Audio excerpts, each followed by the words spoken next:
मुझे अपने दिल से उतरने न देना, मैं खुशबू मुझको बिखरने न देना।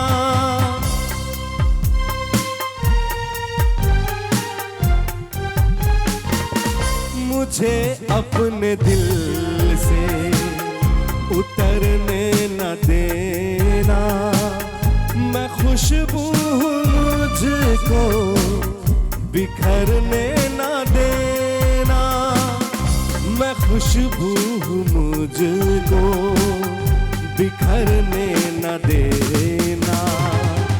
हमेशा रहूं मैं तेरे बाजुओं में, न टूटे ये बंधन कभी दोस्ती का।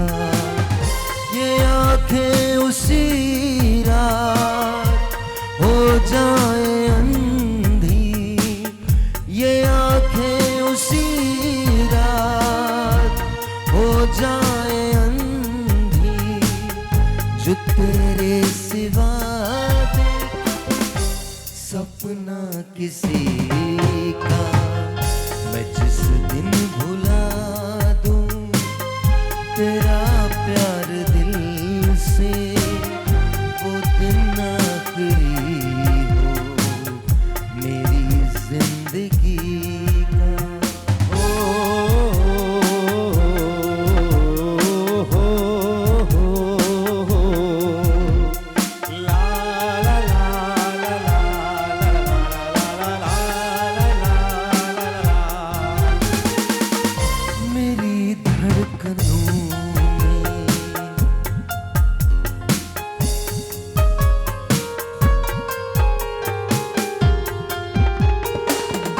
मेरी धड़कनों में मोहब्बत है तेरी, मेरी जिंदगी अब अमानत है तेरी, मेरी जिंदगी अब अमानत है तेरी। तमन्ना है जिन रास्तों पर चले तू, निशान हो वहाँ पर मेरी बंदगी का। ये आंखें उसी रात हो जाए अंधी, ये आंखें उसी रात हो जाए अंधी, जो तेरे सिवा देखे सपना किसी का। मैं जिस दिन भुला दूं तेरा प्यार दिल से, वो दिन आखिरी हो मेरी जिंदगी का। ते मरते हैं हम, मर जाएंगे ये सब कहते हैं, हम कर जाएंगे। चुटकी भर सिंदूर से तुम अब ये मांग जरा भर दो, क्या हो किसने देखा सब कुछ आज अभी कर दो। हो ना हो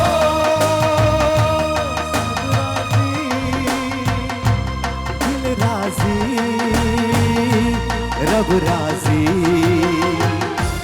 पास आओ गले से लगा लो, हमको हमी से चुरा लो।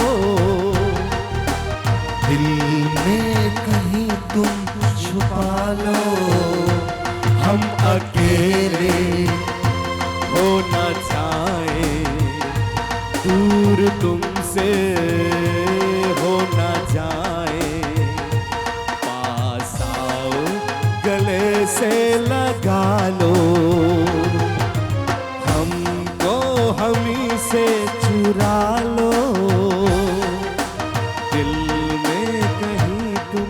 छुपा लो। जब मैं नहीं होऊंगा ना मेरा शुक्रिया अदा करना तुम। हाँ सीरियसली मैं बता रहा हूँ, मेरा शुक्रिया अदा किया करना। अरे यार भाई थे, भाई ने बोला था, भाई ने ये काम किया था, भाई ने बताया था, you know that. Good morning. आज again once again traffic is just amazing in Pakistan. आप जहाँ भी जाते हैं आप सुबह सुबह बच्चों को ये सिखाते हैं कि लाइन तोड़ के गाड़ी लगाना बिल्कुल सही है, हॉल्ट करना बिल्कुल ठीक है। आप सुबह सुबह बच्चों को ये सिखाते हैं। आप जाएं स्कूल की, जब आपको अभी जो छोड़ने जाते हैं, आई स्वेयर, और इतने पढ़े लिखे लोग इतनी बड़ी बड़ी गाड़ियों में कहीं भी, हमारे बाप का पाकिस्तान है, हमारे बाप की रोड है, हम लोग मतलब ज़ाहिर है ऑफ कोर्स।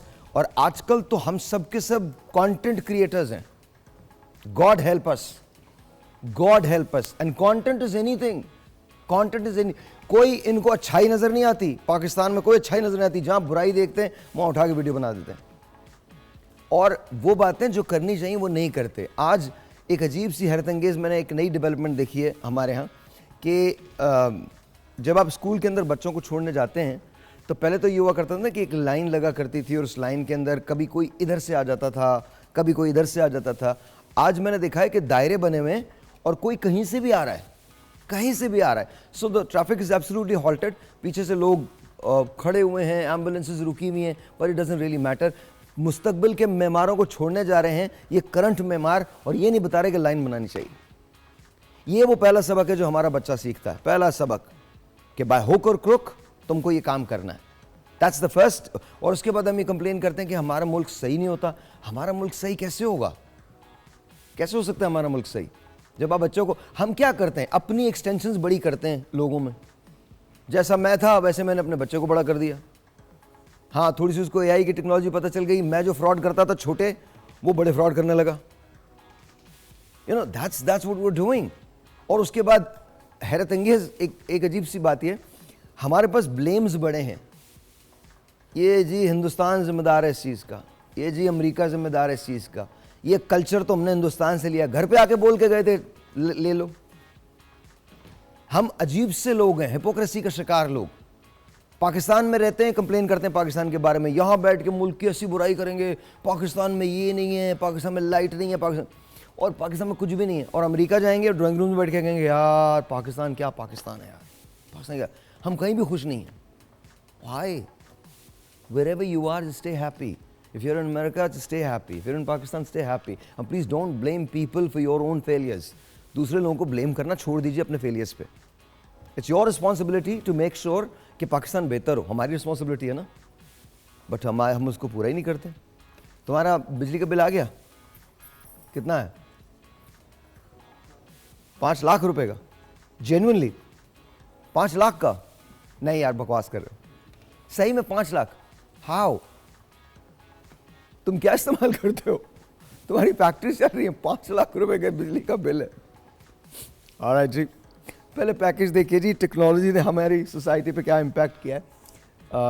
कल रात को मैं एआई के बारे में, एआई की 10 स्टेजेस बताई हैं कि जी एआई की 10 स्टेजेस होती हैं, और हम जिस एआई स्टेज पे हैं उसे रूल बेस्ड एआई कहा जाता है, रूल बेस्ड एआई कहा जाता है। तो उसके बारे में बात करेंगे। लेकिन टेक्नोलॉजी से आप पैसा कितना बना सकते हैं, इसके बारे में बात करेंगे ब्रेक के बाद। लेकिन इससे पहले कि हम ब्रेक पे जाएं, आइए चलते हैं, देखते हैं एक पैकेज जो हमने आपके लिए तैयार किया। उसके बाद अपने गेस्ट को बुलाएंगे and then we will talk. Please watch this.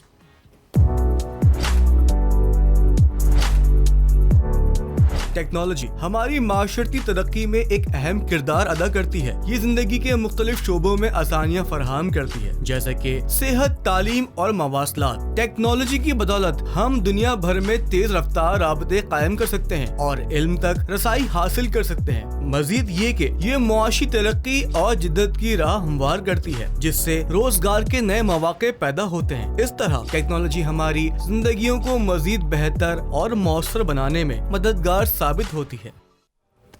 और जी वंस अगेन अस्सलाम वालेकुम, क्या हाल चाल? आई have got doctor Iqbal Afridi साहब। अस्सलाम वालेकुम सर, कैसे हैं आप? ठीक ठाक, बहुत बहुत शुक्रिया। I have got Amina Rehan. अस्सलाम वालेकुम, कैसी हैं आप? बहुत बहुत शुक्रिया for being here on the show. Of course we have got Isra Khanam. अस्सलाम वालेकुम जी, thank you for being here. Sania, अस्सलाम वालेकुम सानिया, बहुत बहुत शुक्रिया for being here. And the one and the only miss Hira Khanam Sahiba. Yo what's up? What's up? What's up? What's up? What's up? Are we slaying today? Yeah, we're slaying today. We're slaying today. I have no idea what slaying means, but we're slaying, absolutely slaying.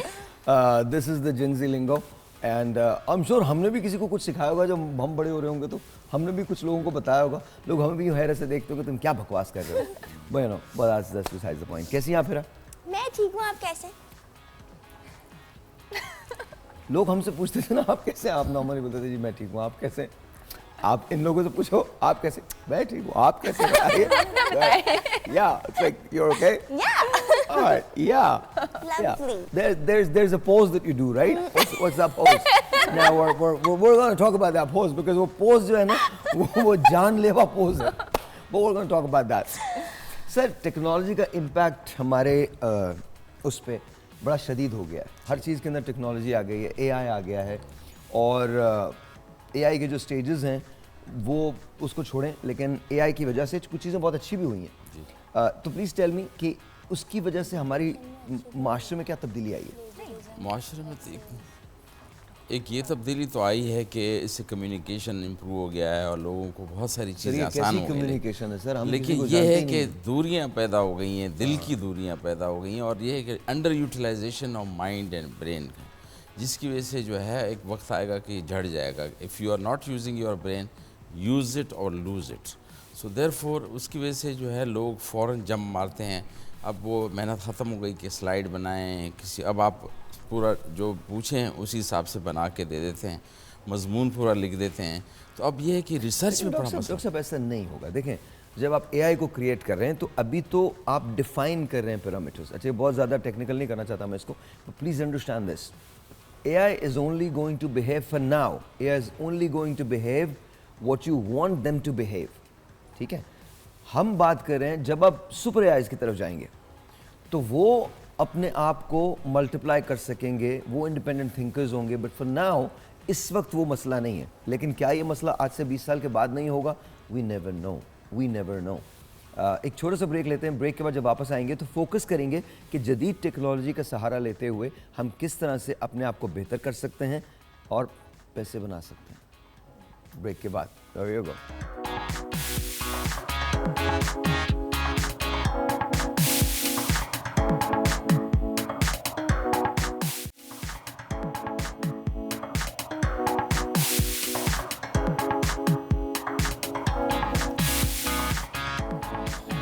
जी क्या हाल चाल?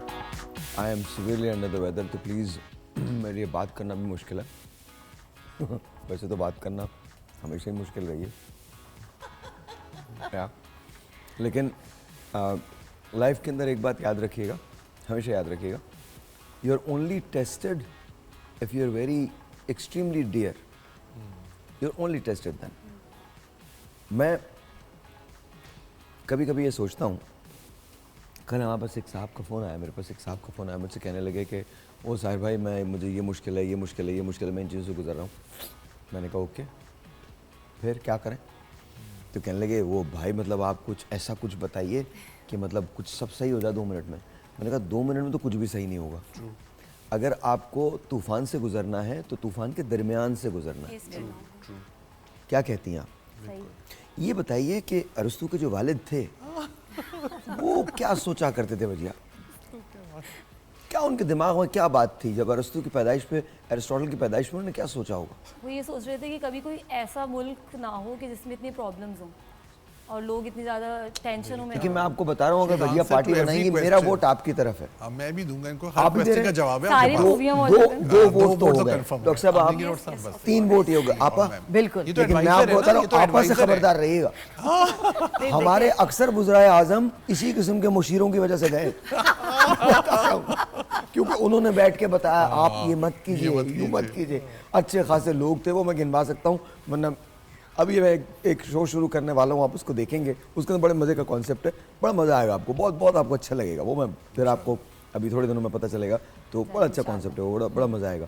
तो ये आप समझते हैं कि उनके वालिद ने सोचा करते थे, इंसानियत के लिए सोचते थे ना. देखिए वो सोचा करते थे इंसानियत के लिए. क्या बात है. ये पता है ना आज तक अरस्तू किसी ने पढ़ाते सोचा? किसे थे? अरस्तू किसे पढ़ाते थे? किसके उस्ताद थे अरस्तू? किसके उस्ताद थे? नहीं.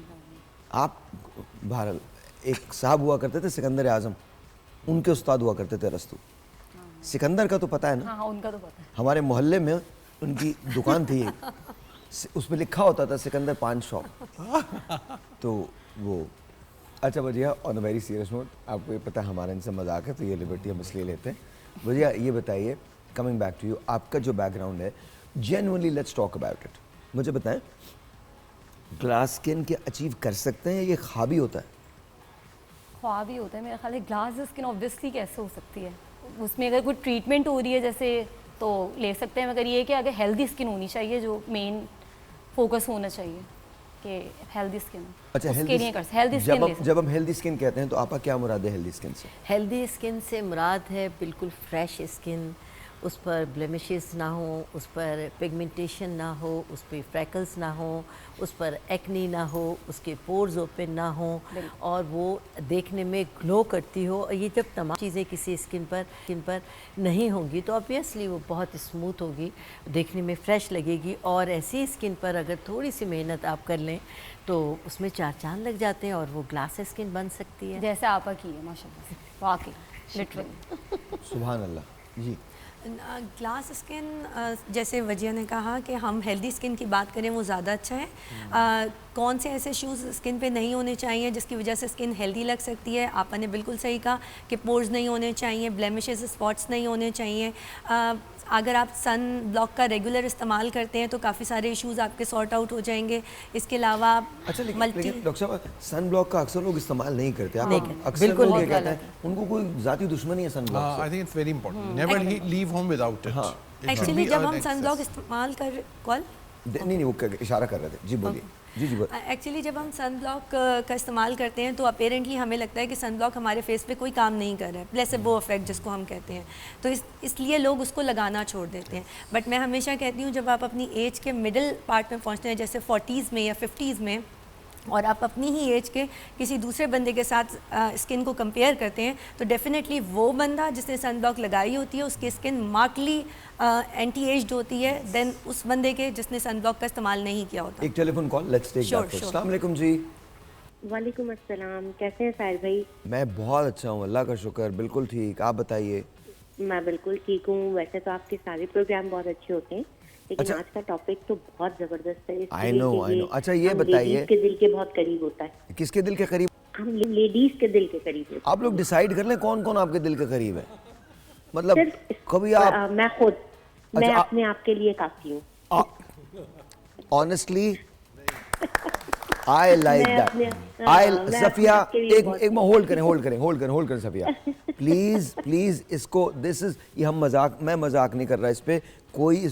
Genuinely I like that statement कि आप अपने लिए काफी हैं। I love that statement, thank you for saying that. अल्हम्दुलिल्लाह। बहुत और बहुत ये शुक्रिया। मैं आज इस ऐसे ही नहीं कहा मैंने, ये मेरी लाइफ का एक पार्ट रहा है कि मैं काफी हूँ। चाहे मेरी लाइफ में हर्डल्स आई हैं, चाहे मेरी लाइफ में बहुत ज्यादा कुछ, मेरे लिए मैं काफी हूँ और मेरे लिए मेरा अल्लाह काफी है। बिल्कुल सही तो है। बस मैं जो हूँ वो बहुत अल्हम्दुलिल्लाह, मैं 54 ईयर्स की हूँ अल्हम्दुलिल्लाह। माशाल्लाह। स्किन बहुत अच्छी है, माशाल्लाह। बहुत अच्छी है, लेकिन बस कोई ऐसी प्रॉब्लम चल रही है जिसकी वजह से मेरी एक फाइन लाइन आ गई है फॉरहेड पे और एक लास्ट लाइन थोड़ी सी प्रोमिनेंट हो गई है। तो बस मुझे उसके लिए पता करना था, क्योंकि देखिए मेरी स्किन वाकई बहुत अच्छी है। देखें, मैं ऐसी नहीं कह रही हूँ। अच्छा, और, मैं अभी बहुत डॉक्टर साहब ग्लास मैं डॉक्टर साहिबान से और ग्लास स्किन तो नहीं, लेकिन ये है कि बहुत क्लियर स्किन है। ओके, लेकिन अब वो फाइन लाइन और जो मेरी लास्ट लाइन है, बस उसकी वजह से ना मुझे ऐसा लगता है जैसे मेरी एजिंग आ गई है। और अभी तो मैं जवान हूँ, तो इसलिए मैं चाहती हूँ कि मेरी ये जो फाइन लाइन और ये जो एक लास्ट लाइन है ना, वो खत्म हो जाए। उसके लिए मुझे बता दीजिए। ऑलराइट जी, आप बस होल्ड कीजिए। डॉक्टर साहब से पूछता हूँ, अगर आप 54 इयर्स की हैं और आपके फोरहेड पे थोड़ी सी लाइंस आ गई हैं, फाइन लाइंस आ गई हैं, या आपके क्रोस फीट थोड़े से बन गए होंगे, या आपके लाफ लाइन अगर आ गई हैं, हैट्स ऑफ टू यू, कुछ भी नहीं बिगड़ा मतलब। लेकिन इससे पहले कि हम डॉक्टर साहब की तरफ जाएं, मुझे ये बताइए आपने अपने स्किन केयर के लिए क्या इस्तेमाल किया कि 54 इयर्स के अंदर आप ऐसी हैं? बताइए ज़रा मुझे। मैं नट, टोटल नट, ठीक है। और मेरी क्रोफीट बिल्कुल नहीं है अल्हम्दुलिल्लाह, क्रोफीट बिल्कुल भी नहीं है, बिल्कुल भी नहीं है। तो और मैं नट्स का यूज करती हूँ और उसी को जो है पीस के पाउडर बनाती हूँ, उसी को जो है ये जो मलाई होती है दूध की, उसके अंदर मिक्स करके डेली सुबह उठ के लगाती हूँ और शाम में दही लगा लेती हूँ स्किन पे। और आलू लगाती हूँ, जो पोटैटो होता है उसका जूस, उसको निकाल के क्लियर करके उसका एक स्टार्च निकलता है, उस Yes. स्टार्च को जो है वो मैं यूज करती हूँ, तो जो मेरी कॉम्प्लेक्शन को भी बहुत अच्छा करता है और मेरी मतलब मेरे लिए वो बहुत बेनिफिट्स देता आई है डोंट मुझे। Think you would need anything. अगर आपको इसका एजिंग का थोड़ा सा प्रॉब्लम है तो 54 इयर्स के अंदर ये सब कुछ वैसे ही ना, और आपने तो बहुत डिफाई किया है, बहुत डिले किया है इसको, डिले का, और बहुत अच्छा है, बहुत अच्छा है। मैं पहले इन लोगों से मशवरा करता हूँ, फिर मैं भी आपको अपना एक हैक बताऊंगा, लेकिन प्लीज पहले आप What I बताइए। would say कि आपका केस जो है वो फेस है, And F there से you है go. फ्रेश। डॉक्टर साहब, F means fresh. आप मेरे शो पे आएंगे Thank और you, आप जरूर। आप नहीं, लेकिन मैं आपको जो थीम बताऊंगा आप उस पे लिखेंगे ही जरूर, सब। I will definitely. वो ऐसा वायरल होगा यूं। इंशाल्लाह। सो फेस फ्रेश होना चाहिए, इसके लिए ईट वेजिटेबल्स एंड फ्रूट्स और प्रॉपर फेस का फेस वॉश यूज़ करें या सोप यूज़ करें। जैसे हमने डिस्कस किया था, एक सोप सूट कर जाता है, हर कोई यूज़ करता है, वो नहीं। हम देखते हैं, डॉक्टर साहब विल एग्री विथ मी कि कौन सा स्किन टाइप के लिए क्या अच्छा है। ए से ऑफ कोर्स एक्नी क्लियर होनी चाहिए आपका फेस, उसके लिए सूटेबल ट्रीटमेंट है।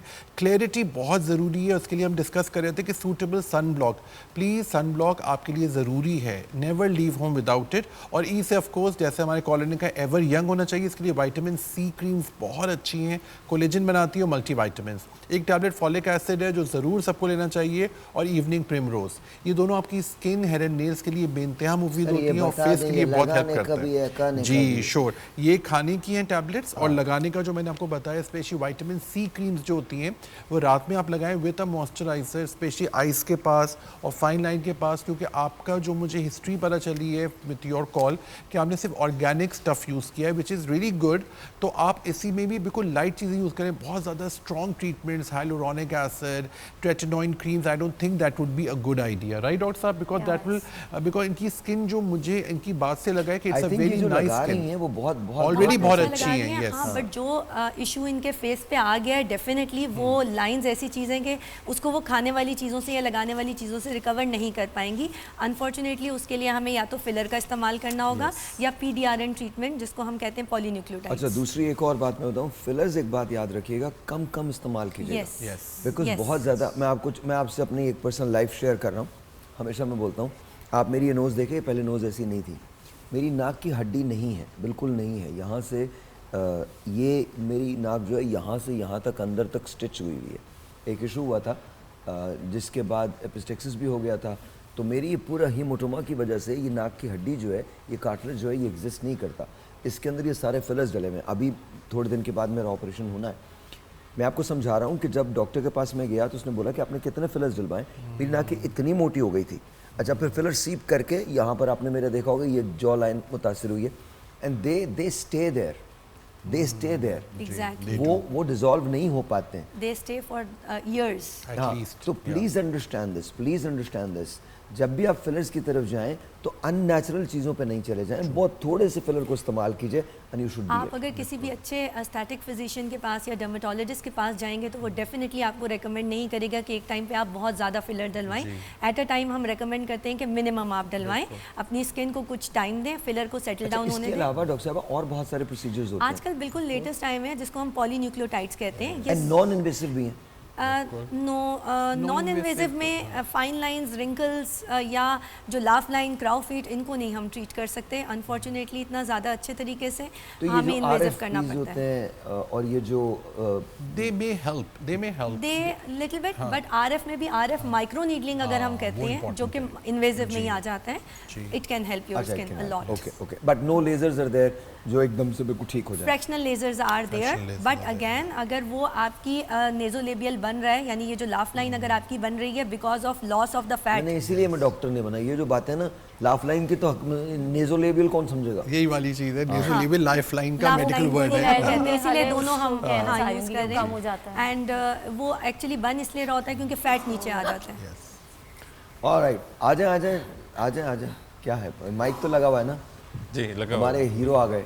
सर आपका वेट कम हुआ है सर, है सर गारंटीड कम हुआ। अब आप मुझसे ये मत कहिएगा कि कम नहीं हुआ। नहीं हो रहा है 7 kg का नहीं काफी। हाँ आपने, और 7 kg किया कैसे ये तो बताएं।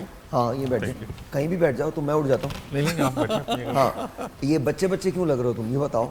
मैं हूँ हाँ माशाल्लाह माशाल्लाह माशाल्लाह। नहीं मैं तो बड़ा हूँ, मैं तो सबका, मैं जब बच्चा था तब भी बड़े ही कहते थे। और अब तो बड़ा हो ही गया. But tell me, माशाल्लाह, touch wood. Thank you. You have like lost like weight, Again, sir, man. water therapy. Again. अच्छा, एजाज का ना बड़ा कमाल है. एजाज से मेरी दोस्ती मतलब मेरे ख्याल 20 साल से ज़्यादा हो गए. More than 20 years. लिटरली मैं आपको बता रहा हूँ, एजाज मतलब अपने जैसे मैं हूँ ना, किसी की नहीं सुनता. ऐसे ढीठ आदमी है, किसी की नहीं सुनता. सवाल ही नहीं पैदा होता. जब दिल चाहता है अपने आप को बड़ा कर लेते हैं, जब दिल चाहता है अपने आप को छोटा कर लेते हैं. चाहते shrink करते हैं. जब आप 2 हफ्ते के बाद जाएं, एजाज भी लाइक सर भाई आजकल छोड़ा हुआ है. अच्छा, फिर उसके बाद जाएं आप 2 हफ्ते के बाद जाएं तो एजाज क्या हुआ? कुछ नहीं भाई, बस मैं सोचा यार एक दिन मैं तंग आ गया, मैंने कहा मैं वाटर थेरेपी कर लिया. और वो वाटर थेरेपी कमाल काम करती है. Yes. लेकिन आपको डिसिप्लिन होना बहुत जरूरी है. कंसिस्टेंसी. तो ये आपको टेक्निक बताएंगे. वहाँ खड़े ना काफी माशाल्लाह. Thank you, sir. You look fresh also, माशाल्लाह. हाँ, you look fresh. माशाल्लाह. डॉक्टर साहब तो खैर अब देखें, नहीं. हम सब लोग उम्र के जिस हिस्से में है ना, डॉक्टर साहब अभी 20 साल बाद वहाँ पहुँचेंगे. डॉक्टर साहब को 20 साल से जानता हूँ. You look good, man. माशाल्लाह. You look Thank good. you. You Thank look you so good. much. There is no. Actually, it's जैसे रानी आपा ने कहा ना कि इंटरनल आपको जो आप खुशी मिलती है. रानी आपा की बात है ना सुनो. नहीं. रानी आपा बहुत एडवाइजर है. वो प्रेसिडेंट वजीहा की एडवाइजर है. मैं तो चाहती हूँ कि ऐसे ही आए मिनिस्टर्स हमारे. कौन? जैसे ऐसे मिनिस्टर आएंगे क्योंकि हम अपने अब जाएंगे. देखिए मैं आपा ने पक्की कर ली अपनी सीट. हाँ ना, मैं तो सारे प्रॉब्लम अभी प्रेजेंट के बाद इनको दूंगी कि यार सोलर लगवाने हैं, टैंक लगवाने. नहीं आपने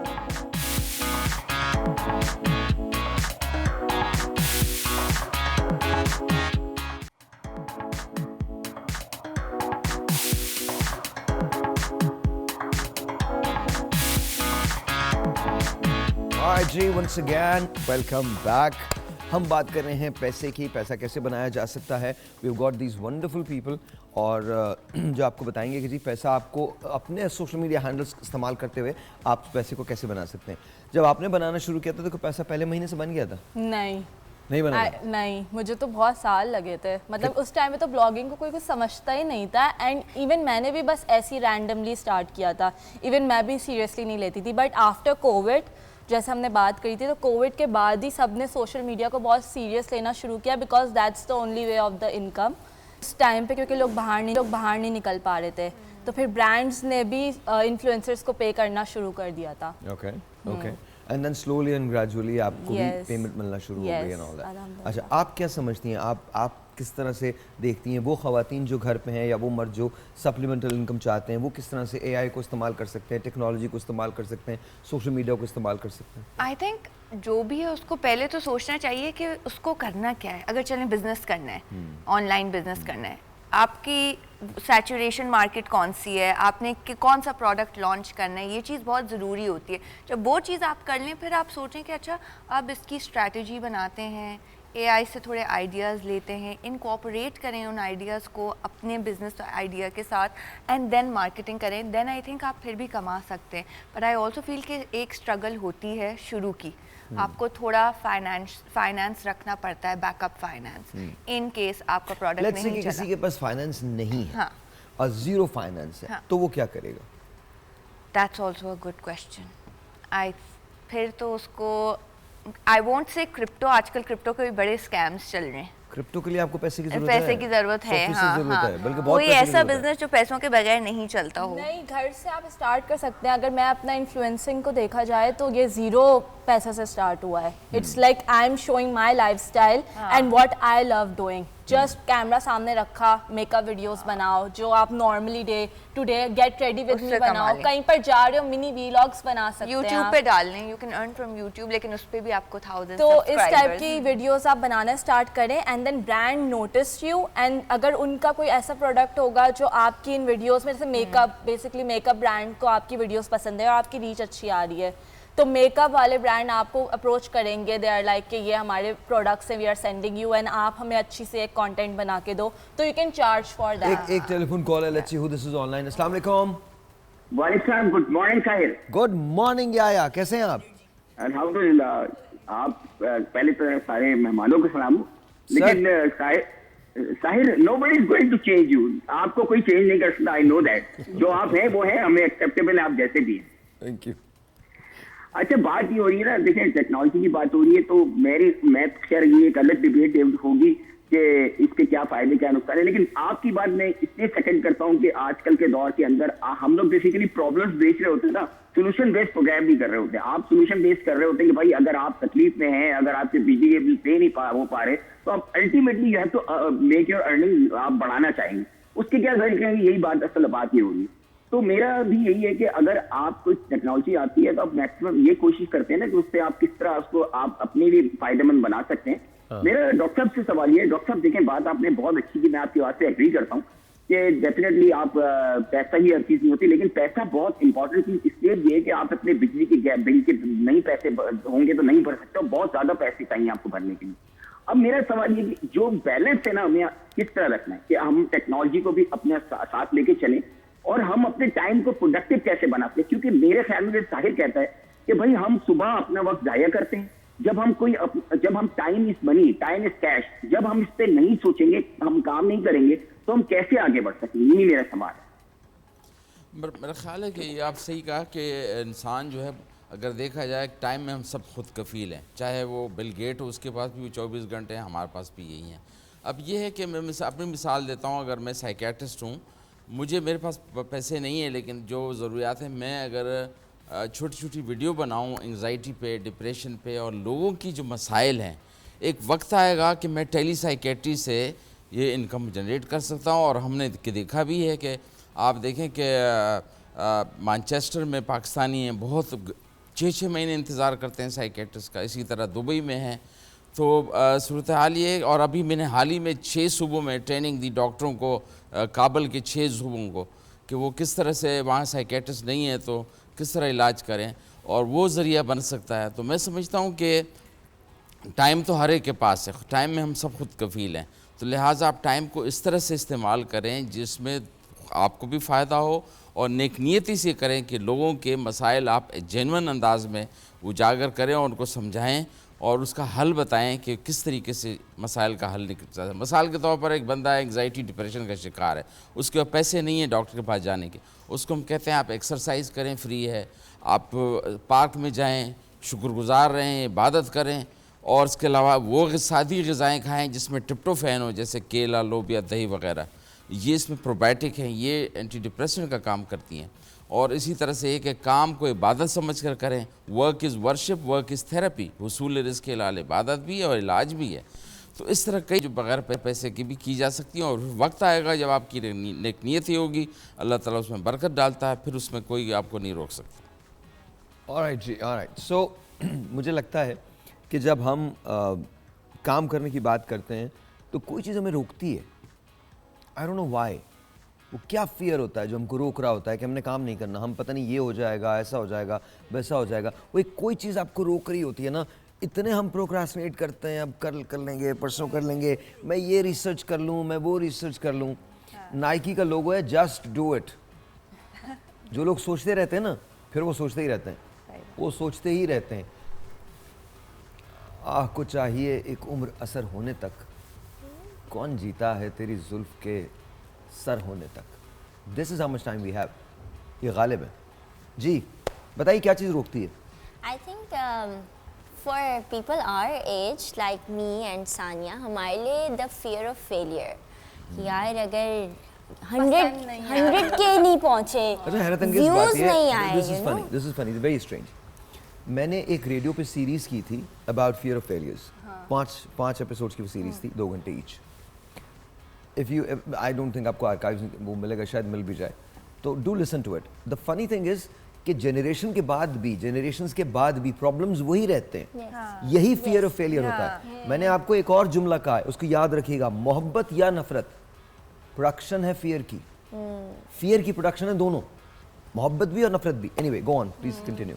तो आई थिंक हमारे लिए as content creators, as people, use my name when you use it. you know, हाँ, don't use it as your own. No, पहले बताओ। Copyrights reserved. Thank you very much. Thank तो you. उसमें ये होता है कि आपका मेरे नाम के बहुत सारे लोग अपनी तरफ से लिख रहे होते हैं जी कि व्यूज नहीं आ रहे, आइडिया नहीं पसंद आया।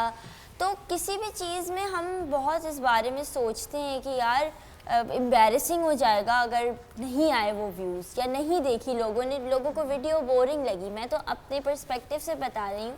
आई think Astra can tell us better के बिजनेस पर्सपेक्टिव से क्या फिर वो फियर्स होते हैं। आई एम श्योर आप भी रिलेट कर पाएंगी कि once you put out your product in the market, you're not sure what's the feedback you're going to get. That fear जो होता है ना कि product तो बना लिया है हमने, पसंद आएगा, अब अगर हम market में देते हैं, are the people going to like it? Will we actually be able to make customers and money?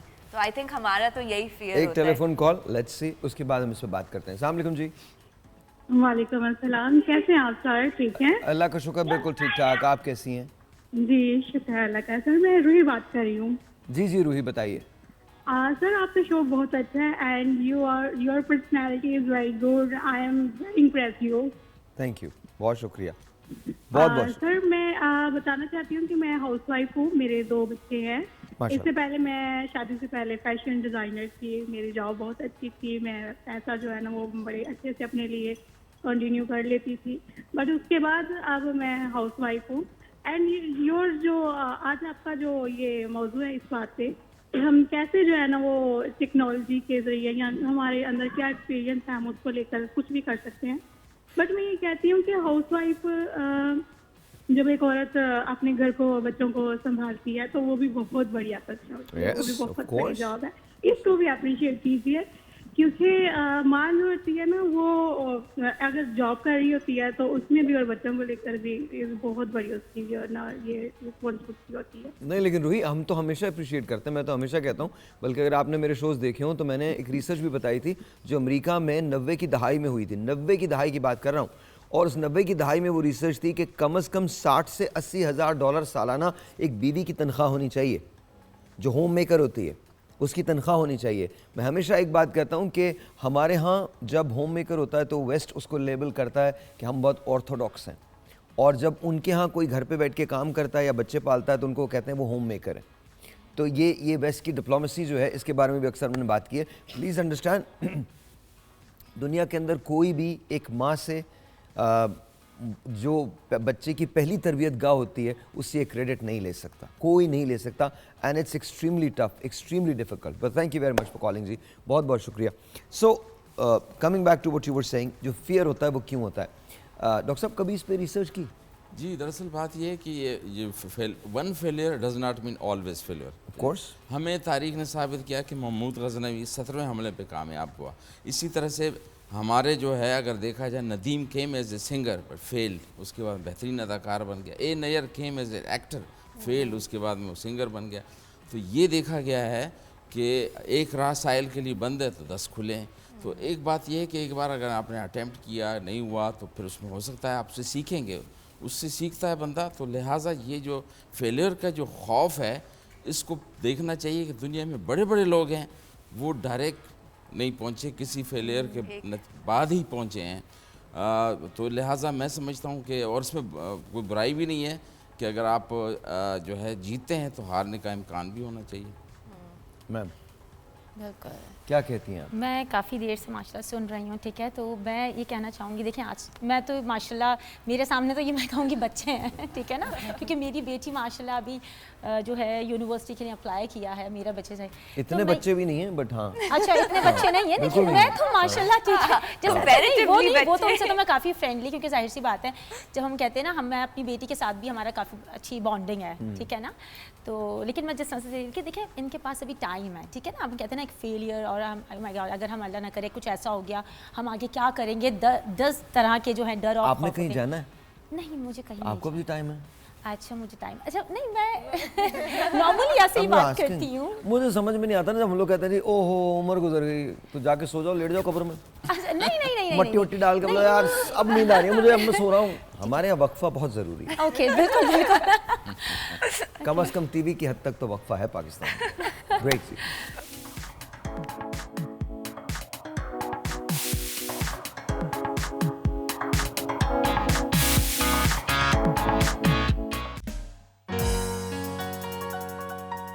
मुझे तुम नजर से गिरा तो रहे हो, मुझे तुम कभी भी भुला ना सकोगे, मुझे तुम नजर से, मुझे तुम नजर से। क्या बात है काशिफ भाई, thank you so very much, बहुत बहुत शुक्रिया। बहुत हैं काशिफ तो फिर काशिफ है, नहीं काशिफ तो किसी और को याद दिला रहे थे, हमने वही मुराद को याद दिलाया। वैसे काशिफ भाई यहाँ आ जाइए, इधर आ जाइए। हाँ ये आपने गाना कब से शुरू किया था? तकरीबन इस बात को 2004 की बात। वो तो आपने प्रोफेशनल शुरू जी, किया था ना, मेरे साथ ही शुरू किया था। 2005 से शुरू किया था। 5 से शुरू किया था। बल्कि आप मैं नहीं 2007 में आप मेरे पास आए, 2006 में 6 में आप मेरे पास आए, 2006 में आप मेरे पास आए। लेकिन गाना आपने सबसे पहला गाना कब शुरू किया था? मेरे ख्याल से 90s की बात है ये।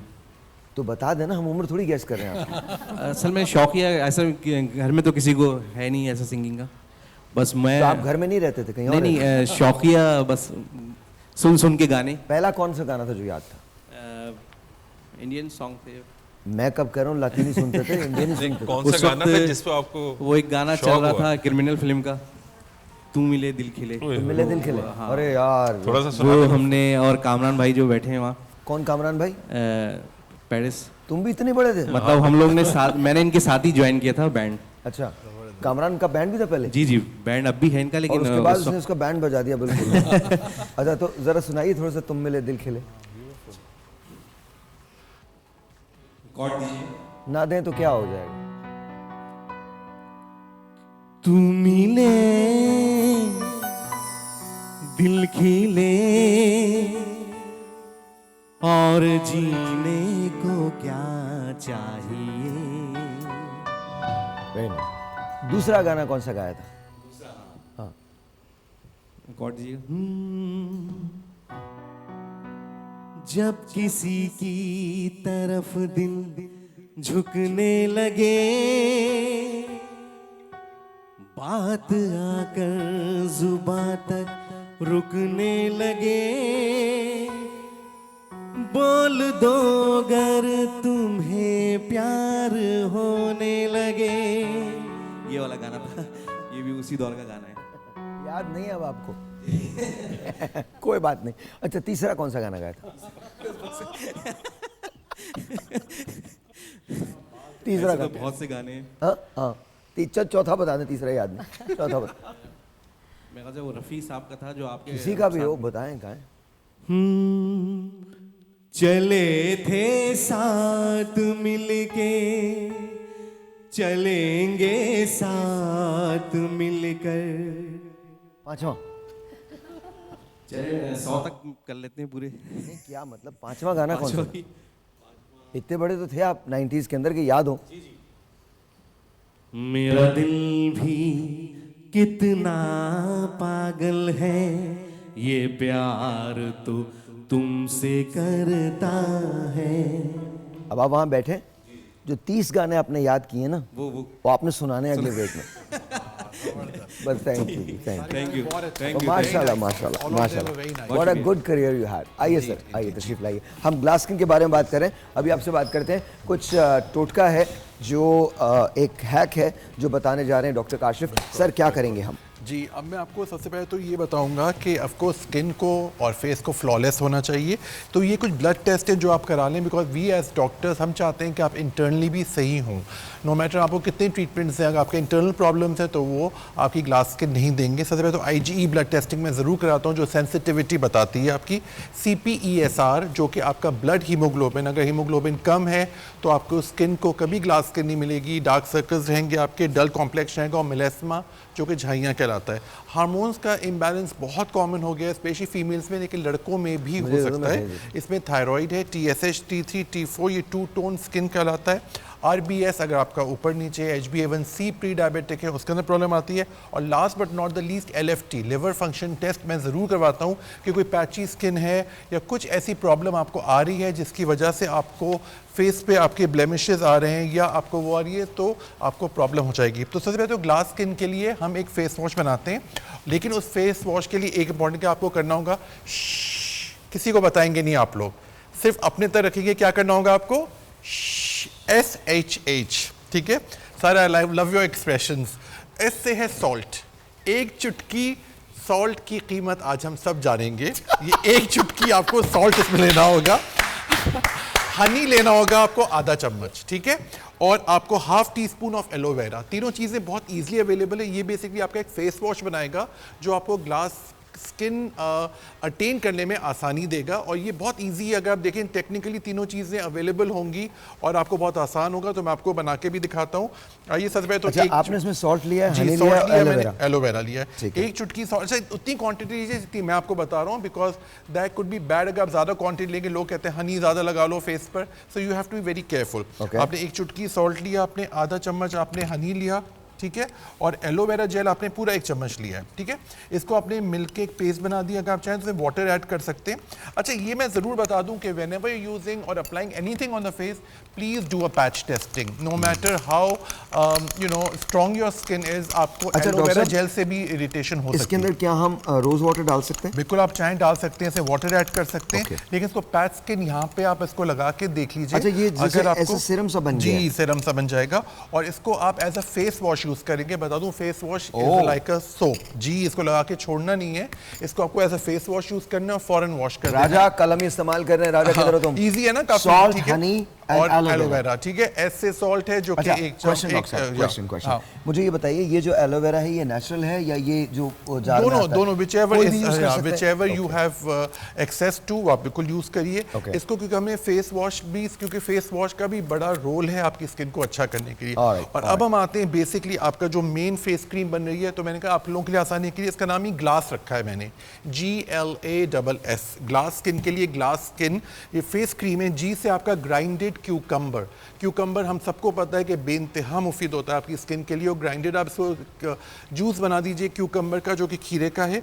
लेमन जूस आधा चम्मच, ठीक है। एलोवेरा जेल 1 चम्मच, और ऐसे स्मॉल स्पून ऑफ बेसन का बहुत अच्छा रोल है आपकी स्किन में, और स्मॉल स्पून ऑफ मुल्तानी मिट्टी। इन चीज़ों को आप मिक्स करके बनाएंगे तो ग्लास स्किन का आपका फेस क्रीम बन जाएगी। लेकिन इसका मैं आपको तरीका बता दूं, पहले तो आपने फेस वॉश किया है अपना फेस वॉश से, फिर आपने ये ग्लास स्किन लगाया है। इसमें मैंने 3 चीज़ें मिलाई हुई हैं। इसके अंदर मैं आपको ये मुल्तानी मिट्टी भी ऐड कर रहा हूँ इसके अंदर, और मैं बेसन भी ऐड कर रहा हूँ, ठीक है। और ये आपकी क्रीम बन जाएगी रात की, दैट्स इट। इसमें आपकी क्रीम बन जाएगी रात की। लेकिन ये प्लीज़ मैं बता दूँ, तरीका इसका सबसे इंपॉर्टेंट है, इसको भी आपको पैच टेस्टिंग करके दिखाना है। खुद देखना है कि 15 मिनट के अंदर आपको लाली, खारिश या जलन लगे तो please avoid using it, because मेरे पास ऐसे केसेस भी आए कि सिर्फ एलोवेरा जेल जो कि इतना हार्मलेस इंग्रेडिएंट होता है, उससे भी कुछ लोगों को रिएक्शन आ सकता है। तो it's always better to be safe than to be sorry. So हमारा काम है कि आपको अवेयर करना, ताकि आपको ग्लास स्किन ऑफ कोर्स काफ़ी हद तक मिल जाएगी। ग्लास स्किन का मैंने आपको दोबारा से बता दूं कि आपकी ग्लास स्किन कोई टेक्निकली ग्लास नहीं होगी, but will be acne free, it will be porous, less pores होंगे उसके अंदर, आपकी स्किन में ब्लेमिशेस नहीं होंगे, आपकी स्किन में क्लैरिटी होगी जो कि आपकी स्किन को अच्छा करेगी। अच्छा, इसका तरीका बता दूं, हमने फेस वॉश किया, फिर आपने इसको फेस पे लगा लिया रात में पैच टेस्टिंग के बाद, और फिर 1 घंटे बाद आप फेस वॉश करके फिर आप क्लियर स्किन से सो गए। You don't have to apply it overnight, ये ख्याल रखिएगा। अच्छा, आपको साफ करना है इसको? जी, साफ करना है फेस वॉश से। लेकिन फेस वॉश जो आपको फेस वॉश बताया, क्योंकि सब इंग्रेडिएंट्स मिलकर आपकी स्किन को रात भर रिजुविनेट करते रहेंगे, और फिर उसके बाद आपको पानी नहीं लगाना है। फेस वॉश करके आप फिर सो जाएं, कुछ और नहीं अप्लाई करना है, तो बहुत ईजी है। Thank you very much. Thank you. याद रखिएगा जी, ब्रेक ले रहे हैं। याद रखिएगा कि 2 किस्म की चीज़ें बताई हैं। एक आपको क्रीम बताई है जो आपने रात को लगानी है, लेकिन उससे पहले आपने फेस वॉश अप्लाई करना है। फेस वॉश करके अपने चेहरे को धो लेना है। क्या डॉक्टर साहब ये सुबह भी फेस वॉश लगा सकते हैं? आप सुबह बिल्कुल face wash can be used any time, क्योंकि आपको ये हेल्प करेगा कि इट्स लाइक फेस रिजुविनेशन है। उसमें सॉल्ट है, अच्छा, क्रीम कितनी देर के लिए लगानी है? अच्छा, क्रीम आपको रात में फेस वॉश करके 1 घंटे लगा लीजिए, और फिर आप ये वाले फेस वॉश करके फिर आप उसी तरह से सो सकते हैं without applying any other thing. Alright, एक छोटा सा ब्रेक है, मिलते हैं ब्रेक के बाद।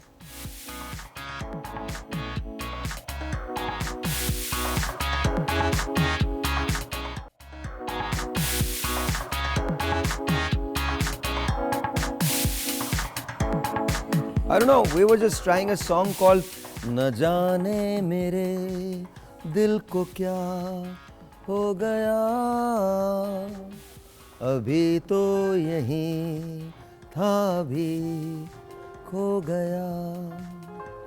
Yeah, we were saying, no, don't. I'm not going to tell you exactly why we were singing, you know, but for sure, you know, हमारे मुल्क में ना एक काम बड़ा बहुत ज़्यादा होता है.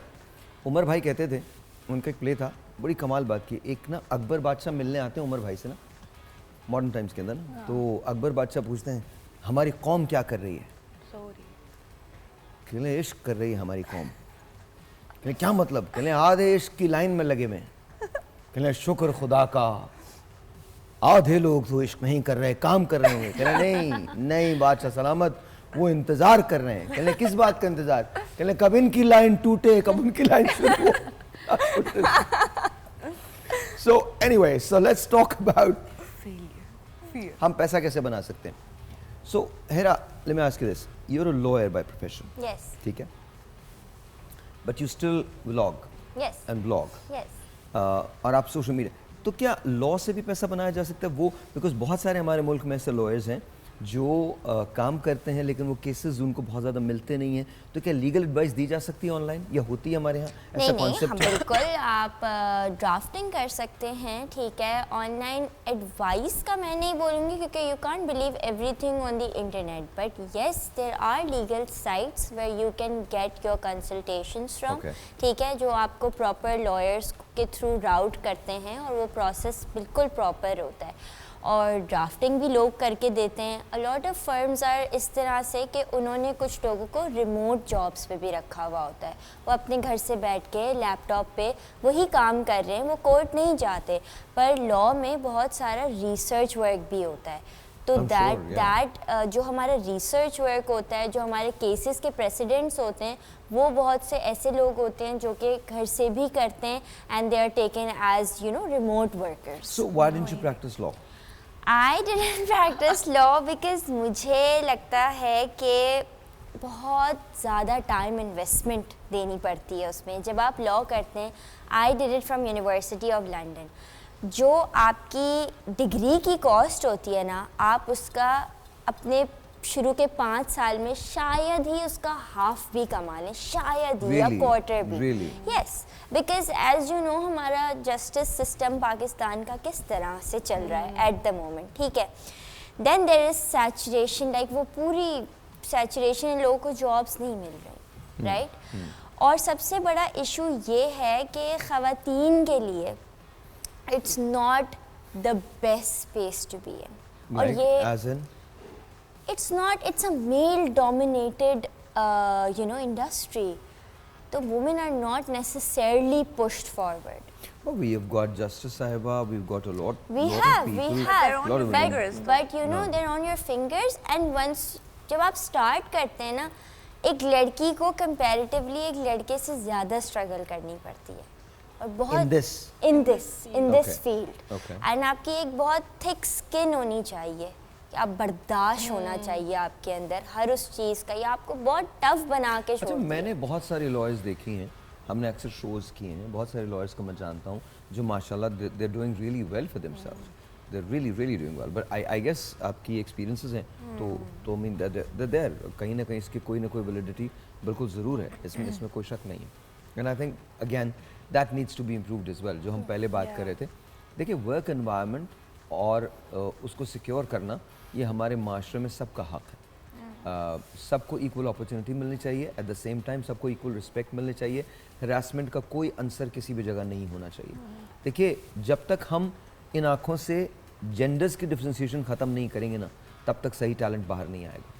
जब तक हम इस बकवास से नहीं निकलेंगे कि ये लड़की है, ये लड़का है. If a girl is doing better than a guy, that's it, so B it. आप उसको प्रेफर करें.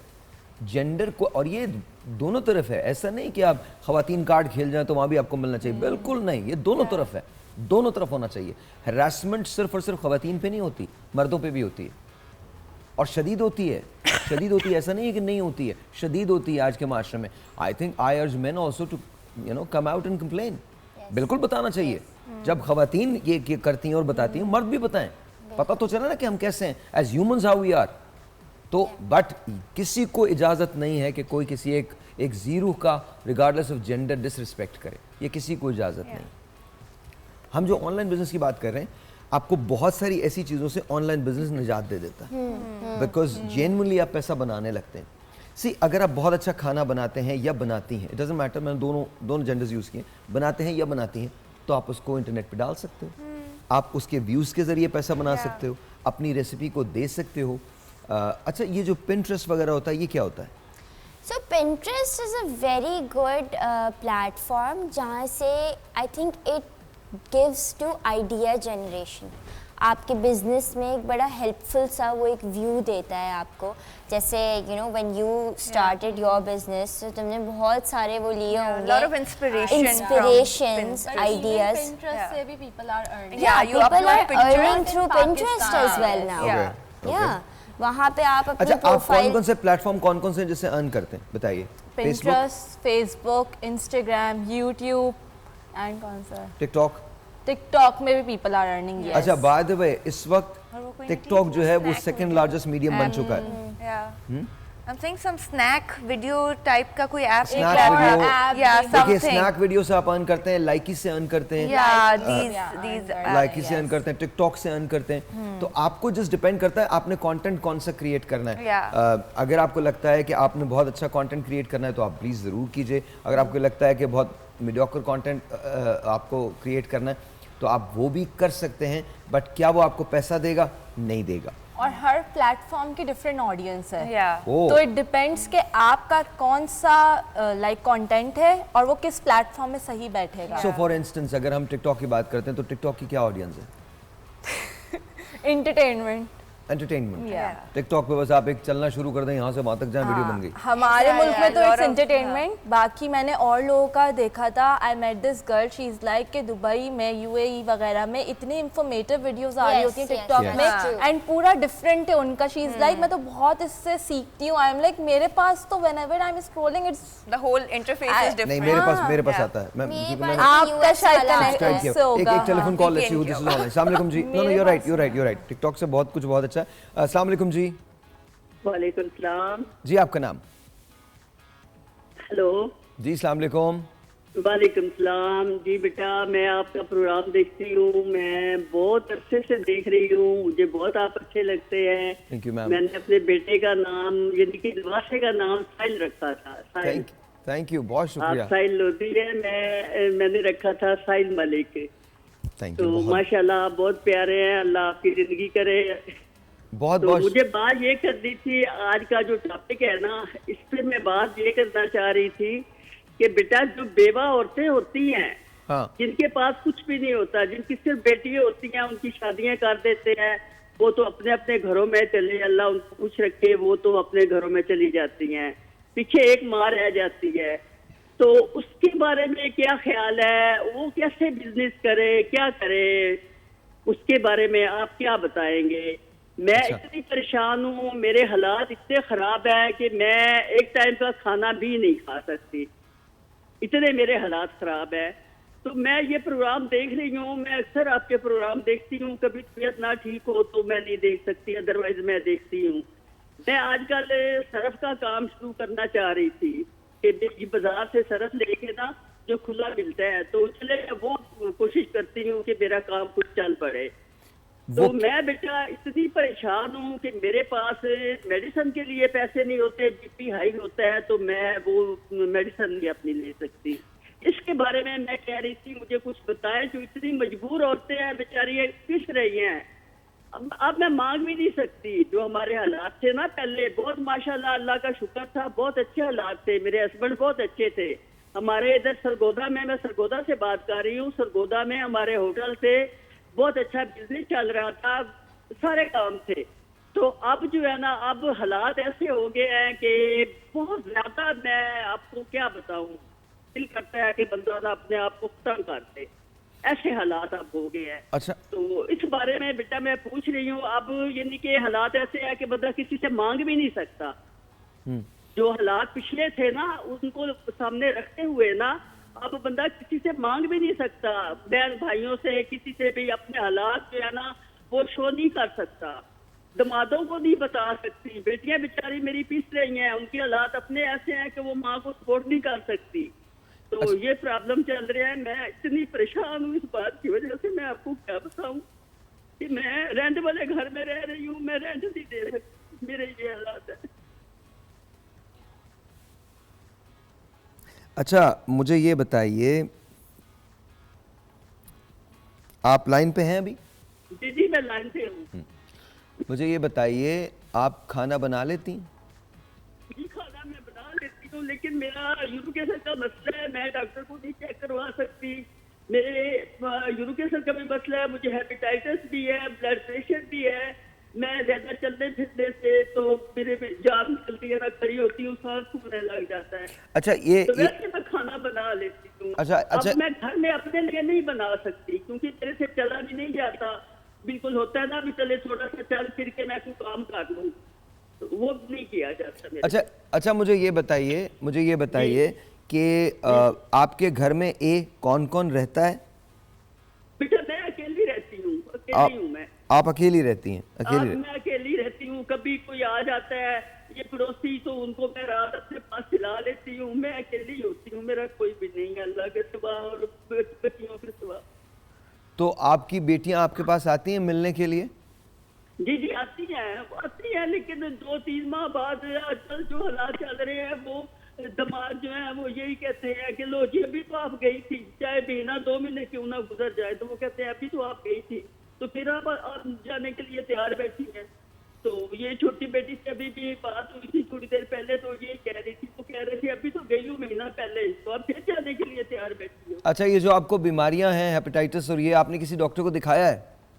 बेटा दिखाया था लेकिन मैं ट्रीटमेंट नहीं करवा सकती क्योंकि मेरे इतने वसाइल नहीं हैं, ये मैं करवा नहीं सकती। मैं आपको बता रही हूँ ना कि डॉक्टर जो है वो फिर टेस्ट लिख के दे देते हैं इतने महंगे महंगे, तो वो मैं कैसे करवाऊँ? वो फिर सारा कुछ लेके बैठी रहती हूँ। मेरे साथ अगर मैं फर्ज करूँ कि 2000 रुपया मैं दे के चेक करवा लूँ ना, तो उसके बाद मेडिसिन के लिए पैसे नहीं होते, वो वैसी पर्चियाँ पड़ी रहती हैं, फिर क्या फायदा? इसीलिए चुप करके बैठी रहती हूँ। अच्छा एक काम कीजिए, आप अपना नंबर हमें दें।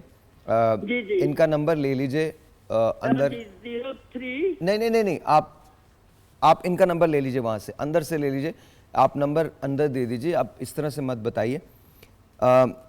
एंड इंशाल्लाह ताला लेट्स सी कि सबसे पहला काम ये है कि आपको हमें इलाज की तरफ लेकर जाना। Let me see what I can do. Sargodha के अंदर कौन हमारे ऐसे दोस्त हैं जो आगे बढ़ के आपकी हेल्प करेंगे और आ जाएंगे। और आप देखिए, सबसे पहले तो आपका इलाज होना वो बहुत ज़रूरी है। उसके बाद अगर आप स्टोरी सुना सकती हैं तो उसको अपलोड कर दें। बहुत सारे काम ऐसे होते हैं, लेकिन पहला अभी तो मैं ये सोच भी नहीं रहा कि आप कैसे करेंगी, कितना बनाएंगी, क्या करेंगी, अभी तो ये मैं सोच भी नहीं रहा। इस वक्त तो सबसे पहला मेरा जो कंसर्न है वो ये है कि आपकी सेहत जो है वो बहुत ज़रूरी है। तो पहले आपको ठीक होना है, उसके बाद हम आपकी उसकी बात करेंगे और वो जिम्मेदारी हम भी ले सकते हैं। Don't worry about it. आप अपना नंबर दीजिए एंड लेट्स सी कि हम क्या करते हैं। ब्रेक है जी।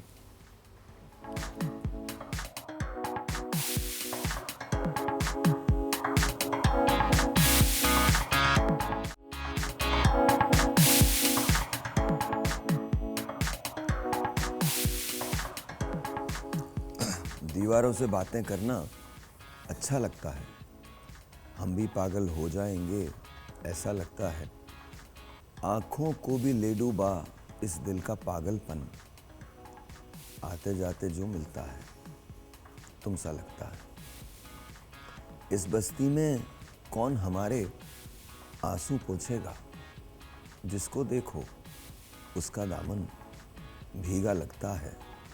हम भी पागल हो जाएंगे ऐसा लगता है, दीवारों से बातें करना अच्छा लगता है। When I was growing up, I used to live in Railway Colony, Karachi, Kent. आज भी मैं कभी कभी जब अकेला होता हूँ और तन्हा होना चाहता हूँ तो वहाँ जाता हूँ, अपने पुराने घर को देखता हूँ। रात के किसी पहर 2 बजे 3 बजे निकल के एक कोने पे खड़ा हो जाता हूँ, तो मेरे जहन में वो सारी पिक्चर्स घूमती हैं। And I think if time were to go back, अगर वक्त पीछे चला जाता तो मैं क्या चीज़ मुख्तलिफ करता। और आप यकीन जानिए पिछले कितने ही सालों से मुझे इसका जवाब नहीं मिला। मैं कोई चीज़ मुख्तलिफ नहीं करता, मैं वही करता जो मैंने किया। उसका रीज़न, ज़िंदगी में नाकामी कामयाबी इसकी खूबसूरती है, मिलना बिछड़ना यही इसकी खूबसूरती है। अगर ज़िंदगी की फ्लैट लाइन की तरह से हो तो सोचें फिर क्या होगा। इसके बाद हम बहस पे जाते हैं कि रिश्तों की कदर कैसे की जानी चाहिए। अल्फाज का मरहम नहीं उस ज़ख्म का दरमा, जो ज़ख्म तेरे तर्ज़ तकल्लुम से पड़ा है। तकल्लुम कहते हैं गुफ्तगू को। मसला ये होता है कि हम जिस तरीके से बात करते हैं वो तरीका लोगों को ऑफेंड कर देता है। वो उसके क्रक्स तक नहीं पहुंचते लेकिन दरार आने लगती है। अगर आप अपना तर्ज़ तखातुब दुरुस्त कर लें, बेहतर कर लें, उसी बात को बहुत रसान के साथ कर लें, तो रिश्ते जो होते हैं याद ये कच्चे धागे की तरह होते हैं, बहुत नाजुक होते हैं। मैं हमेशा कहता हूँ वो एक अलग बहस है। मैं अपनी ज़िंदगी की, मेरी ज़िंदगी का निचोड़ क्या है वो एक लाइन है और लाइफ में कभी आप उसको पढ़ेंगे। लेकिन मैं आपको सिर्फ इतना समझा रहा हूँ, प्लीज़ अंडरस्टैंड करें कि अपना तर्ज़ तखातुब तब्दील करें, लोगों से बात करने के अंदाज़ को तब्दील करें। अगर आप नहीं करेंगे तो फिर दरारें आना शुरू हो जाती हैं। सना हमारे साथ हैं। अस्सलाम वालेकुम, कैसी हैं आप? वालेकुम सलाम, क्या हाल है आपके? ऑल गुड जी, ऑल गुड। अच्छा, हम रिश्तों में कदर की बात कर रहे हैं, तो आपको लगता है कि रिश्तों में कदर आजकल नहीं रही है, खो गई है? आजकल रिश्तों में कदर तो बहुत कम हो गई है, मतलब ना होने के बराबर। वजह क्या है? वजह यह है कि हमने अपने रिश्तों को आजमाना शुरू कर दिया। सबसे बड़ी वजह यह है कि हम रिश्तों में ना अब आजमाइश रखते हैं कि मैंने तुम्हारे साथ कभी अच्छा किया था, तुम मेरे साथ अच्छा कब करोगे। फिर आती है कि चलो देखते हैं कि ये मुझसे जो है उसके दिल में मेरे लिए मोहब्बत है या नहीं है।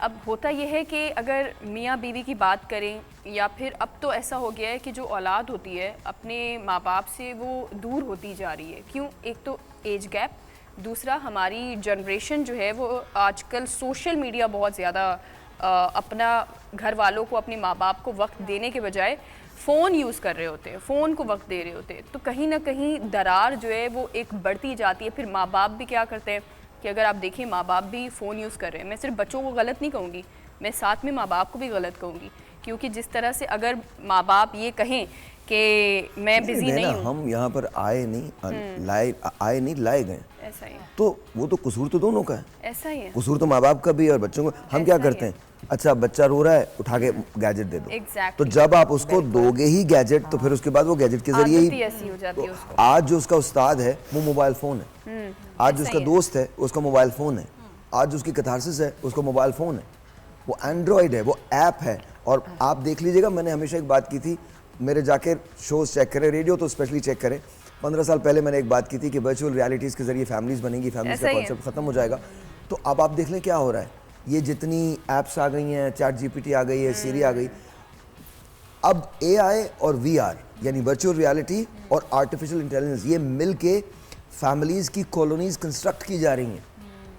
आप मेटा यूनिवर्स के अंदर दाखिल हो रहे हैं, आप एक ऐसे यूनिवर्स में दाखिल हो रहे हैं जहां अब रिश्ते जो होंगे वो इसी तरह के रह जाएंगे। आज से 50 साल के बाद जो ह्यूमंस हैं वो ऐसे नज़र नहीं आएंगे। ऐसा ही है। ह्यूमंस के अंदर बहुत सारी ऐसी चीज़ें इंस्टॉल कर दी जाएंगी जिससे वो सुपर ह्यूमंस हो जाएंगे। फिर उसके बाद ये तो एआई है, एआई के 10 स्टेजेस हैं। एआई की एक स्टेज है सुपर एआई, जब आप वो 5वीं स्टेज है, जब आप सुपर एआई पे पहुंचेंगे तो आप सोचिएगा कि उसके बाद कितनी रैपिड चेंजेस दुनिया के अंदर आएंगी। जो कुछ आप आज देख रहे हैं इसको अपनी नज़रों में समो लें, जो रिश्ते आपको आज नज़र आ रहे हैं समो लें, आज से 50 साल के बाद ये तमाम चीज़ें ऐसे एग्जिस्ट नहीं करेंगी। एग्जैक्टली, आई थिंक रिश्ते तो बिल्कुल सही कह रहे हो। इस वक्त तो हम अभी कह सकते हैं बिल्कुल रिश्ते निभाने से, आई थिंक आपकी नेचर बहुत इम्पॉर्टेंट रोल प्ले करती है। आप चाहे दूर भी हैं, अगर आपके नेचर में ख्याल है, दूसरे के लिए प्यार है, एक उसके सोच के कि यार ये करना है, तो आप टाइम निकालते हो। ये कहना बिल्कुल बेकार है कि हम अगर लोग कहते हैं ज़्यादा बच्चे दूर नहीं, अगर बच्चों में गैजेट्स भी हैं तो आपके कुछ रूल्स होते हैं, आप बच्चों को टाइम देते हैं, प्यार देंगे, चलो बेटा आज हमने जाना है, आप एफर्ट करते हो। It's all about effort. मैं बिल्कुल एग्री नहीं करती इन चीज़ों से कि गैजेट्स हैं तो दूर हो के नहीं, मेरी बच्चे मेरी बेटी का दूर भी बैठी है। मैं तुम्हें एक बात बताऊं अंबर, मैं एक चीज़ शेयर करना चाहता हूँ आप सबसे। शाइस्ता मेरी मुझे लगता है हमारी पूरी फैमिली की जो बाइंडिंग है वो उसकी वजह से है। कितनी बिजी होने के बावजूद वो मैं आपको सच बता रहा हूँ, she is a super human. I love my sister, I adore हर। मैं उसे अपनी छोटी अम्मी कहता हूँ, वो मेरी छोटी अम्मी है, वो बिल्कुल मेरी अम्मा की तरह से लगती है। And the best part about her is उसने अपने लिए जिंदगी में कुछ किसी से नहीं मांगा। The only thing she ever did was give. And I swear, आज मैं बच्चों को देखता हूँ, हमारे अल्हम्दुलिल्लाह जितने भी बच्चे हैं, वो चाहे ताहिर के हों, वो चाहे भाई किसी, हमारी पूरी फैमिली अल्हम्दुलिल्लाह touchwood our Sundays are crazy माशाल्लाह, every single Sunday is crazy. तो मुझे लगता है ये चीज़ है। आप तो आपने देखा है एवरीवन इज वेरी क्लोज, और हमारे बच्चे भी आज ही के दौर के बच्चे हैं, वो सारे उन्हीं स्कूल्स के अंदर फारिग होते हैं। मतलब हम भी इतने बिजी, मैं तो अपने दोस्तों में भी जब time it's all about you and your sister, the way you and मेरी बहन जैसे वही है, अल्लाह ना करे वो, मैं सबसे पहले खड़ी होंगी because I feel for her. मेरी नेचर में मैं दूसरों के लिए खड़ी, तो मेरा अपना खून। मेरी दोस्त अभी उसको मलेरिया हुआ, अब मियाँ बीवी और कोई नहीं, यकीन करो मुझे इतनी दुआएं 3 दिन से उसके जा रही हूँ, उसके लिए खाने बनाकर उसको सूप दे के दे रही हूँ। मैं चाहूँ और भी हैं ना जाऊँ, बिजी हूँ मैं भी, मैं एम नॉट फ्री सारा वक्त, लेकिन जब वो मुझे प्यार करती है, मैंने एक रिश्ता निभाया है दोस्ती का, तो मैं निभाऊंगी। ये सबसे कहते हैं ना कि सोसाइटी में बुरे लोग हैं, तो आई एग्री विथ यू कि आप अपने लिए अच्छे लोग बनाओ तो सही। Like I use to do a lot of get togethers and a lot of gifting through my online business. तो मेरी बहन कहती है बड़े मुफ्त के पैसे आ गए हैं तुम्हारे पास। मैंने कहा no, this is maintaining my relationship. मुझे लगता है कि गिफ्टिंग करने से मेरा उनके साथ रिश्ता थोड़ा और बेहतर हो सकता है। लाइक मेरी कज़न्स अभी नाराज़ थी, ठीक है, इट बिन 3 years नाराज़ थे, तो सब कुछ करके देख लिया ना, बड़ी बहन और उसकी लड़ाई हुई थी छोटी सी बात पे, दो बड़े कज़न्स की। अब हम बाकी कज़न्स ट्राई करें कि किस तरह से उनका पैचअप करें, सब कुछ करके देखा नहीं हुआ, तो I just took some good fancy dresses for them and makeups, this will, ये मूड स्विंग्स हैं, तो गलत बात है, तो मटेरियलिस्टिक बात हो गई। आई डिसएग्री, देखो ये तो बिल्कुल गलत है। वो 3 साल बाद जो है ना, वो सिर्फ एक सूट की वजह से दोस्ती हो गई। अगर 2 दोस्तों की लड़ाई ना, यकीन करो मैं यहाँ बैठी हुई हूँ, इसकी बात मैं वहाँ नहीं करती, बल्कि ये अगर गलत भी कहेगी, मैं कहूँगी तुम्हारे लिए कितनी अच्छी बातें करती है, दिल साफ तो करो ना, इधर की उधर। एक टेलीफोन कॉल जी, अस्सलाम वालेकुम, उसके बाद आप बात कीजिए जी। अस्सलाम वालेकुम, हेलो, अस्सलाम वालेकुम, हेलो, अच्छा जी प्लीज़ बात कीजिए। अच्छा, मैं आपसे कह रही हूँ, आपके जो रिश्ते हैं उनको, और अच्छा सुकून भी आपको उन्हीं के साथ मिलता है, लेकिन वो एक दफ़ा आपकी टेक केयर करें। अगर आप भी अगर वो नहीं करें तो आप एक दफ़ा उनका हाथ पकड़ के उनसे बात करने की कोशिश तो करें। हर कोई कहता है पहले तुम, लेकिन अब आजकल के रिश्ते को, आपने कहा ना कि आजकल के रिश्तों को हम स्ट्रॉन्ग कैसे बनाएं, आप एक दफ़ा मटीरियल से हट के सिर्फ और सिर्फ उसका हाथ पकड़ के पूछो तो सही, तुम्हें कोई प्रॉब्लम तो नहीं है, मैं हूँ तुम्हारे साथ, कोई भी किसी भी वजह से मैं खड़ा हूँ तुम्हारे साथ, चाहे वो बाप हो, बेटी हो, आपका हस्बैंड हो या आपका दोस्त हो। अगर वो किसी वजह से भी अगर आपसे 2 दिन बात नहीं करा, आप उसके पास जाके पूछें do you have any problem, तो वो पलट के आपके पास आएगा। दिस इज अ रिश्ता। कान और एक ज़बान अल्लाह ने दी है, हमें अगर रिश्ते बनाने हैं, लोगों की सुने, उनके पास बिठाएं, उनको बोले यार बताओ क्या प्रॉब्लम है, क्या नहीं है, और उनकी बातों को सुने। जितना हम लोगों की बातों को सुनेंगे, अंबर ने बहुत खूबसूरत बात की कि ये कम्युनिकेशन है ना, ये रिश्तों को मजबूत बनाता है। जब हमने कम्युनिकेशन ही छोड़ दी, हमने आर्टिफिशियल इंटेलिजेंस बेस्ड कम्युनिकेशन रखेंगे, तो सिचुएशन ही डिफरेंट हो जाएगी, वर्चुअल रियलिटी में चले जाएंगे। जब हम फिजिकल कम्युनिकेशन रखेंगे, हम बहुत अच्छे रिश्तों को पहचानेंगे भी और निभाएंगे भी। सर ईगोस खत्म नहीं होती ना, लोग इतने ईगोइस्टिक हो गए हैं कि अभी देखिए, if I talk about my cousin, 3 साल से सिर्फ it was a ego, there was nothing कि मैं पहल क्यों करूं, मैं पहले क्यों आगे बढ़ूं। मुझे ऐसा लगता है कि हर आदमी सिर्फ अपनी सुनाना चाहता है, दूसरे की सुनना नहीं चाहता है। हम सुनने वाले कान उनको देंगे, उनकी ईगो खत्म होना शुरू हो जाएगी। आप कोशिश करें, समझाएगा, नहीं समझते तो खुद ब खुद और लोग भी हैं। द राइट चॉइस, आपको कुछ नेगेटिव लोग मैं हमेशा दुआ मांगता अल्लाह ताला मुझे बुरे लोगों से दूर रखना। कुदरती जो शफल हो जाते हैं, अच्छे पॉजिटिव सोल्स आपके साथ रहते हैं, नेगेटिव और किसी से मतलब से नहीं मिलता। यहाँ क्वेश्चन आता है कि हम किसे मोहब्बत समझते हैं। हम जिस इन्फैचुएशन को मोहब्बत का नाम देते हैं, मोहब्बत उसे कोई रास्ता नहीं जाता। मोहब्बत खुद एक रास्ता है और मोहब्बत बहुत मुश्किल से होती है। हम जो लूजली थ्रो करते फिरते ना, आई लव यूज, बकवास ब्रेक है।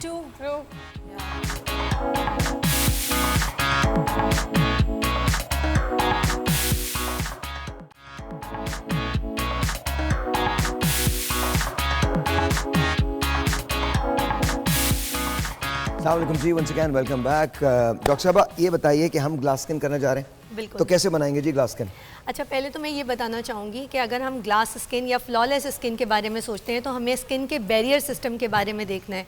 हमारा जितना अच्छा स्किन का बैरियर सिस्टम होगा, यानी हमारी स्किन जितनी स्मूथ होगी उतना ही प्रॉब्लम्स कम आएंगी और ग्लास अपीयरेंस आना शुरू हो जाएगी। उसके लिए मैं एक मॉइस्चराइज़र बताऊँगी जो आजकल के वेदर के हिसाब से है एंड जेल बेस्ड मॉइस्चराइज़र है।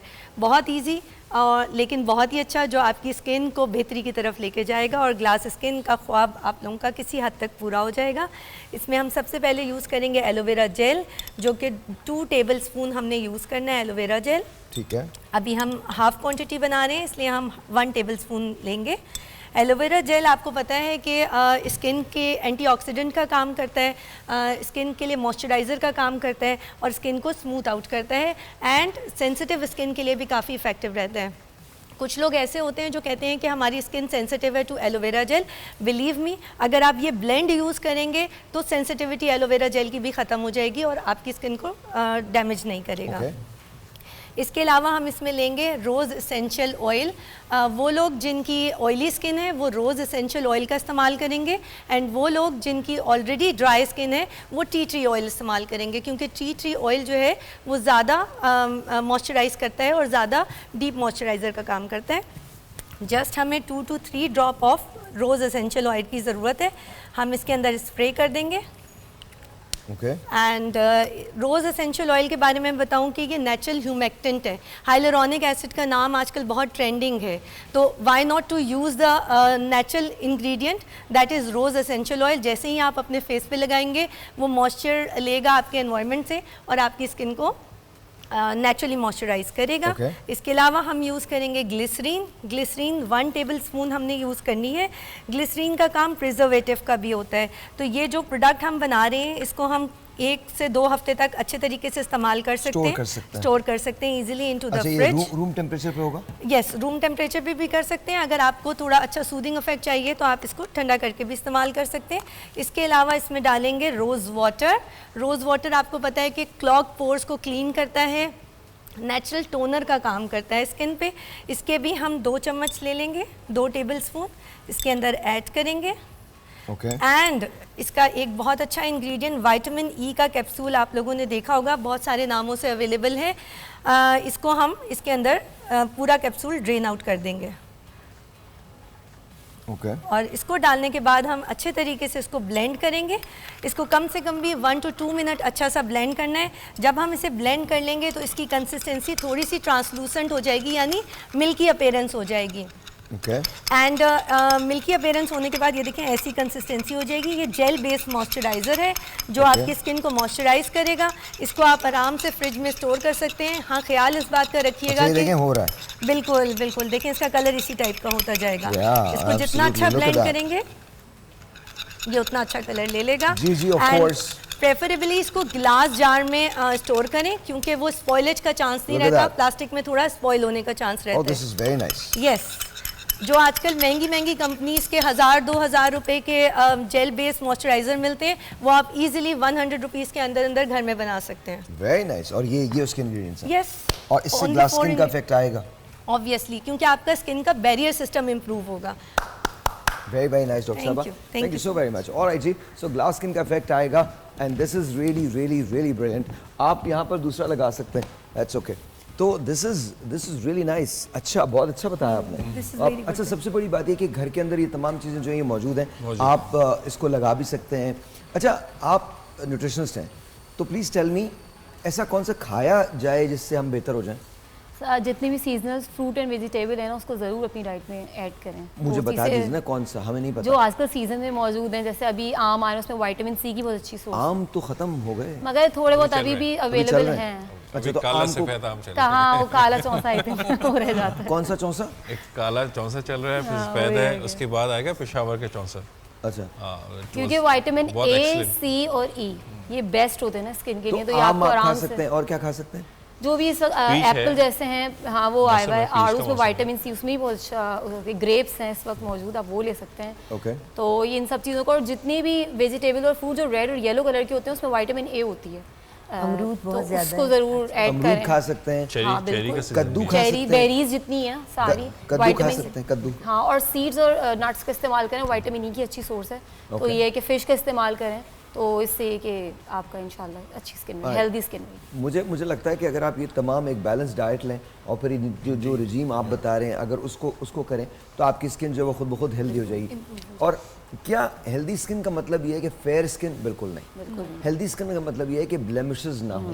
हेल्दी स्किन का मतलब ये है कि दिलकश होनी चाहिए, स्किन दिलकश हो आपकी, हाँ, स्पॉटलेस, और जो भी कॉम्प्लेक्शन है उसी को ही मेंटेन रखें। हाँ, जरूरी नहीं कि आप डार्क कॉम्प्लेक्शन में है तो आप वाइट में जाना चाहते हो, वाइट चीजें इस्तेमाल करके आप चाहें वाइट, वो आप अपर एपिडर्मिस को आप डैमेज कर रहे होते हैं केमिकल्स यूज करके, बिला वजह की चीजें मिक्सिंग करके क्रीमों की, और आपका जो ओरिजिनल टेक्सचर है वो भी खराब हो जाता है। जो हमारा है। अपर एपिडर्मिस है ना, वो बहुत एक सेंसिटिव, आपको पता ही है। इंडीड वो हम क्या करते हैं, हम इतना हैवी केमिकल्स यूज करते हैं कि लोअर एपिडर्मिस तक वो प्रोडक्ट चला जाता है और जाकर डैमेज करते हैं, बीच के जितने बेल्स हैं सबको खराब कर देता है। ब्लीच मेरा ख्याल है, मैं यहाँ पे जिक्र करूंगी, इस तरह लगा रही होती हैं ब्लीच। नहीं, ब्लीच देखें, हमारे यहाँ का कॉन्सेप्ट क्या है कि हमने गोरा होना है, ठीक है ना, तो फेशियल हेयर्स भी हम ब्लीच कर लेते हैं, ठीक है। अब वो हेयरी औरतें हमारे यहाँ कॉमनली हेयरी हैं, ठीक है, मैं तो नहीं हूँ खैर हेयरी लोग होते हैं हमारे यहाँ, वो गोल्डन फेस करते हैं। डॉक्टर साहब आप यकीन करें, हेयरी है, फिर अपने आप को मैं बता रहा हूँ, आई एम नॉट हेयरी, ठीक है। तो वो बातों से आपको तो पता है ना, बहुत बड़ा रोल है। मैं बताऊं, हार्मोनल इश्यूज है, क्योंकि और इसके अंदर एक और चीज़ भी जो मैंने एक एवेल्युएट किया था कि पीसीओएस क्यों कॉमन हो रहे हैं स्पेशली फीमेल्स में। एक तो उनका रिदम ख़राब है, देर में सोते हैं, देर में उठते हैं, उसको ठीक करना है हमें। दूसरा, चिकन और अंडा बहुत ज़्यादा खाया जा रहा है, जो कि आजकल बहुत हार्मोनल। चिकन तो खाने नहीं चाहिए, जहर है चिकन। और बिल्कुल, और लाइफस्टाइल बहुत स्ट्रेसफुल हो गया है। चिकन कैसे जहर है? इनकी जो पोल्ट्री फार्म आप जाके देखें ना, जो इनको फीड दी जाती है ना, अगर आप आधा घंटा खड़े हो जाएं, खाली आधा घंटा जस्ट वहाँ पे, आप दुनिया की सारी खुशबू सारी बदबूएं भूल जाएंगे, सीरियसली, ठीक है। और वो इतने हैवी केमिकल्स फिर साथ में उनको इंजेक्शंस देते हैं, जो चिकन 6 हफ्ते में बड़ा होना चाहिए वो 3 हफ्ते में तैयार हो जाता है। ये तो सभी के साथ अब वो जब वो हम खाएंगे तो बच्चा जो है वो जल्दी बड़ा हो रहा है, बड़ा जो है वो और बड़ा हो रहा है, और जो बड़े हैं वो बूढ़े हो रहे हैं। वो मतलब फास्ट फूड, और मेन चीज जो है चिकन जो है ना, वो अपने पैरों पे खड़ा ही नहीं हो सकता, तो हमें क्या खड़ा करेगा? सिंपल फॉर्मूला है। ऑयल एंड कार्ब्स का इस्तेमाल बहुत ज़्यादा हो गया, फास्ट फूड बच्चों को पसंद आने लग गए हैं, पिज़्ज़ाज हम खाते हैं, हम इस्लामी तरीके से बैठ के खाना तरीका। अच्छा, मैं यहाँ पे हमेशा कहूँगा पेरेंट्स का कसूर है। I always blame the parents. Parents are too lenient, अपनी आसानी के लिए चिकन कढ़ाई बना। हाँ, अपनी भाई मैं I wanted to say that। तो आपको थोड़ा सा फर्म होना पड़ता है। I always tell them कि आपको ये नहीं कि डांटना, मारना, चीखना ये सब नहीं करें, but make some rules in the house कि 9 बजे बाद बच्चों के सारे मोबाइल्स माँ बाप के पास confiscated होंगे। They would sleep early, they would wake up early। Telephone call है, let's take that first। अस्सलाम वालेकुम जी। हेलो हेलो, अस्सलाम वालेकुम। अस्सलाम वालेकुम जी, आपका नाम? मेरा नाम सैयदा मेमूना डी खान से बात कर रही हूँ। जी, कैसी हैं आप? ठीक हैं? अल्लाह पाक का शुक्र है। भी आपका शो बहुत अच्छा, और मैं डेली हम सब शो का बार में हम पहले आपका ही शो देखते हैं। अरे थैंक यू, बहुत शुक्रिया, बहुत शुक्रिया। कुछ कहना चाहती हैं आप? जी, स्किन के हवाले से मैं पूछना चाहती हूँ रानी आपा से। जी रानी, आप मेरे आप से बात करवा दे। जी जी, मैं बात कर रही हूँ बेटा, बोलिए। कैसी हैं आप? रानी ठीक है? अल्हम्दुलिल्लाह बेटा, बिल्कुल ठीक। अल्लाह ताला पंतन पाक सबके लिए आपको बहुत लंबी जिंदगी दे और खुशियां अता फरमाए। जी जी, हमारा बहुत प्यारी लगे। असल में मुझे शुगर है जैसे ना, और ब्लड प्रेशर का भी मसला है, तो फिर स्किन थोड़ी मेरी लूज हो रही है। वैसे नॉर्मल स्किन है, दाने वगैरह कुछ भी नहीं है स्किन पे ना। इस हवाले से कुछ बता दें। आज का आप अगर हमारा प्रोग्राम देख रही हैं तो हमने आपको बताया है कि अपने चेहरे की पिगमेंटेशन डार्क सर्कल, आपके चेहरे पर जो डलनेस है उसको ख़त्म करने की बहुत सारी रेमेडीज़ आपको बताई हैं। अभी आज मैंने ग्लास स्किन के लिए मैंने भी बहुत अच्छी रेमेडी बताई है, डॉक्टर काशिफ ने बताई है, डॉक्टर साहिबा ने बताई है। आप हमारा प्रोग्राम देखती रहिए। लेकिन उसके साथ साथ दाने का प्रॉब्लम भी है, जो आपको एक्नी का प्रॉब्लम है, इसके लिए मैं आपको एक छोटा सा इलाज बता रही हूँ कि आप दिन में एक बार किसी भी वक्त आप अपने चेहरे पर थोड़ी सी टर्मरिक हल्दी ले लीजिए, बिल्कुल ज़रा सी हल्दी और मुल्तानी मिट्टी और नीम की चंद पत्तियाँ पीस कर 15 से 20 मिनट के लिए अपने जो दाने हैं मोटे मोटे उस पर लगा लीजिए। और जब वो 15 से 20 मिनट के बाद हल्का सा वो ड्राई हो जाएंगे तो उसका धीरे धीरे हल्के हाथों से मसाज करें, अपना मुंह धो लें, रोज़ाना ऐसे करें। इंशाल्लाह 2 हफ्ते में आपकी ये ना सिर्फ ये कि ये एक्नी ख़त्म हो जाएगी बल्कि सूख कर झड़ जाएगी। आप बिल्कुल बेफिक्र हो जाए। अब मैंने एक्नी के बारे में मैं ज़रूर कहूँगा कि आप जो फास्ट फूड जैसे डॉक्टर साहब ने बताया जो बहुत प्रेवलेंट हो गया है वो अवॉइड करें। हमारे पास बहुत केसेस आए हैं, हालांकि हमने लिखा हुआ पढ़ा नहीं है डॉक्टर साहब कि फूड का रिलेशन है से, लेकिन what happens with sugary and very oily food, आपके इंसुलिन लेवल्स जो होते हैं बॉडी में बढ़ जाते हैं। व्हेन इंसुलिन लेवल बढ़ते हैं because of high sugar intake तो आपकी एक्नी भी होती है। तो आपको बाहर का फूड अवॉइड करना है, जो भी खाएं घर का खाएं और कोशिश करें कि कच्ची जो सब्जियां यानी सैलेड का एक बॉल बनाकर खाएं। घर का खाएं, अपने घर का खाएं और नहीं किसी और के घर का भी खाएं तो वो अच्छा होता है। मुझे तो हर के घर का खाना पसंद है। आई थिंक घर के खाने का एक डिफरेंट टेस्ट होता है। खाएं कि अपने खाना कितना है। माशाल्लाह समझ तो गए होंगे कि हम खाने की बात नहीं कर रहे हैं लेकिन बहरहाल वो जिन्होंने खाना है वो तो किसी के भी घर का खा लेते हैं। घर का खाएं, घर का फिर भी अच्छा होता है। घर का खाना हमेशा अच्छा, पूरे घर का ही खा, किसी के घर का खाना भी वजह घर में खाने को शहर में कुछ और कह रहे हैं। हाँ। और स्पेशली माँ के हाथ का खाना तो बात ही अलग है। वो माँ को माँ ही समझते हैं पाकिस्तान को, पूरा ही खा गया माँ के हाथ का खाना, उन्होंने छोड़ा ही नहीं। धरती माँ, उन्होंने धरती माँ अगस्त का महीना धरती माँ, उन्होंने कहा धरती माँ के हाथ का खाना हमने खाना ही खाना है, कुछ भी नहीं। अब तो खाने को भी कुछ नहीं बचा। अच्छा मजे की बात है फिर भी हम कहीं ना कहीं से उधार ढूंढ ही लेते हैं, उधार भी खा जाते हैं। ब्रेक है जी, आपसे मिलते हैं ब्रेक के बाद।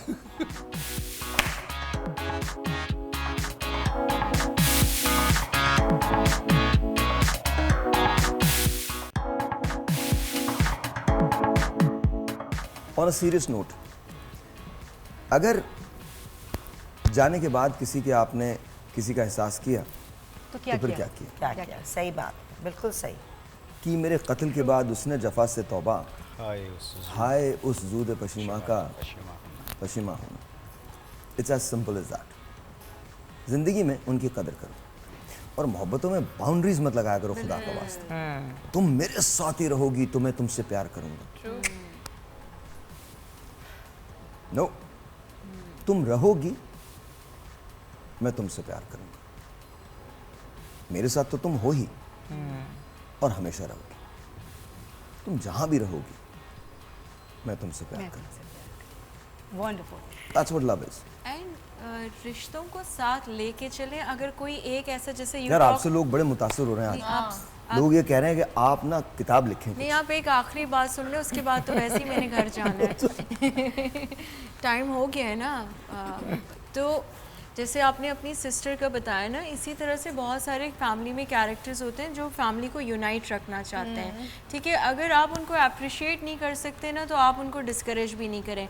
बड़े पैसे आ गए हैं तुम्हारे पास, रोज़ाना गेट टुगेदर हो रही है, भाई तुम्हारे पैसे हैं मेरे पैसे हैं। But one thing I have to say about Hadeel, तो ये हमारी उन दोस्तों में से है।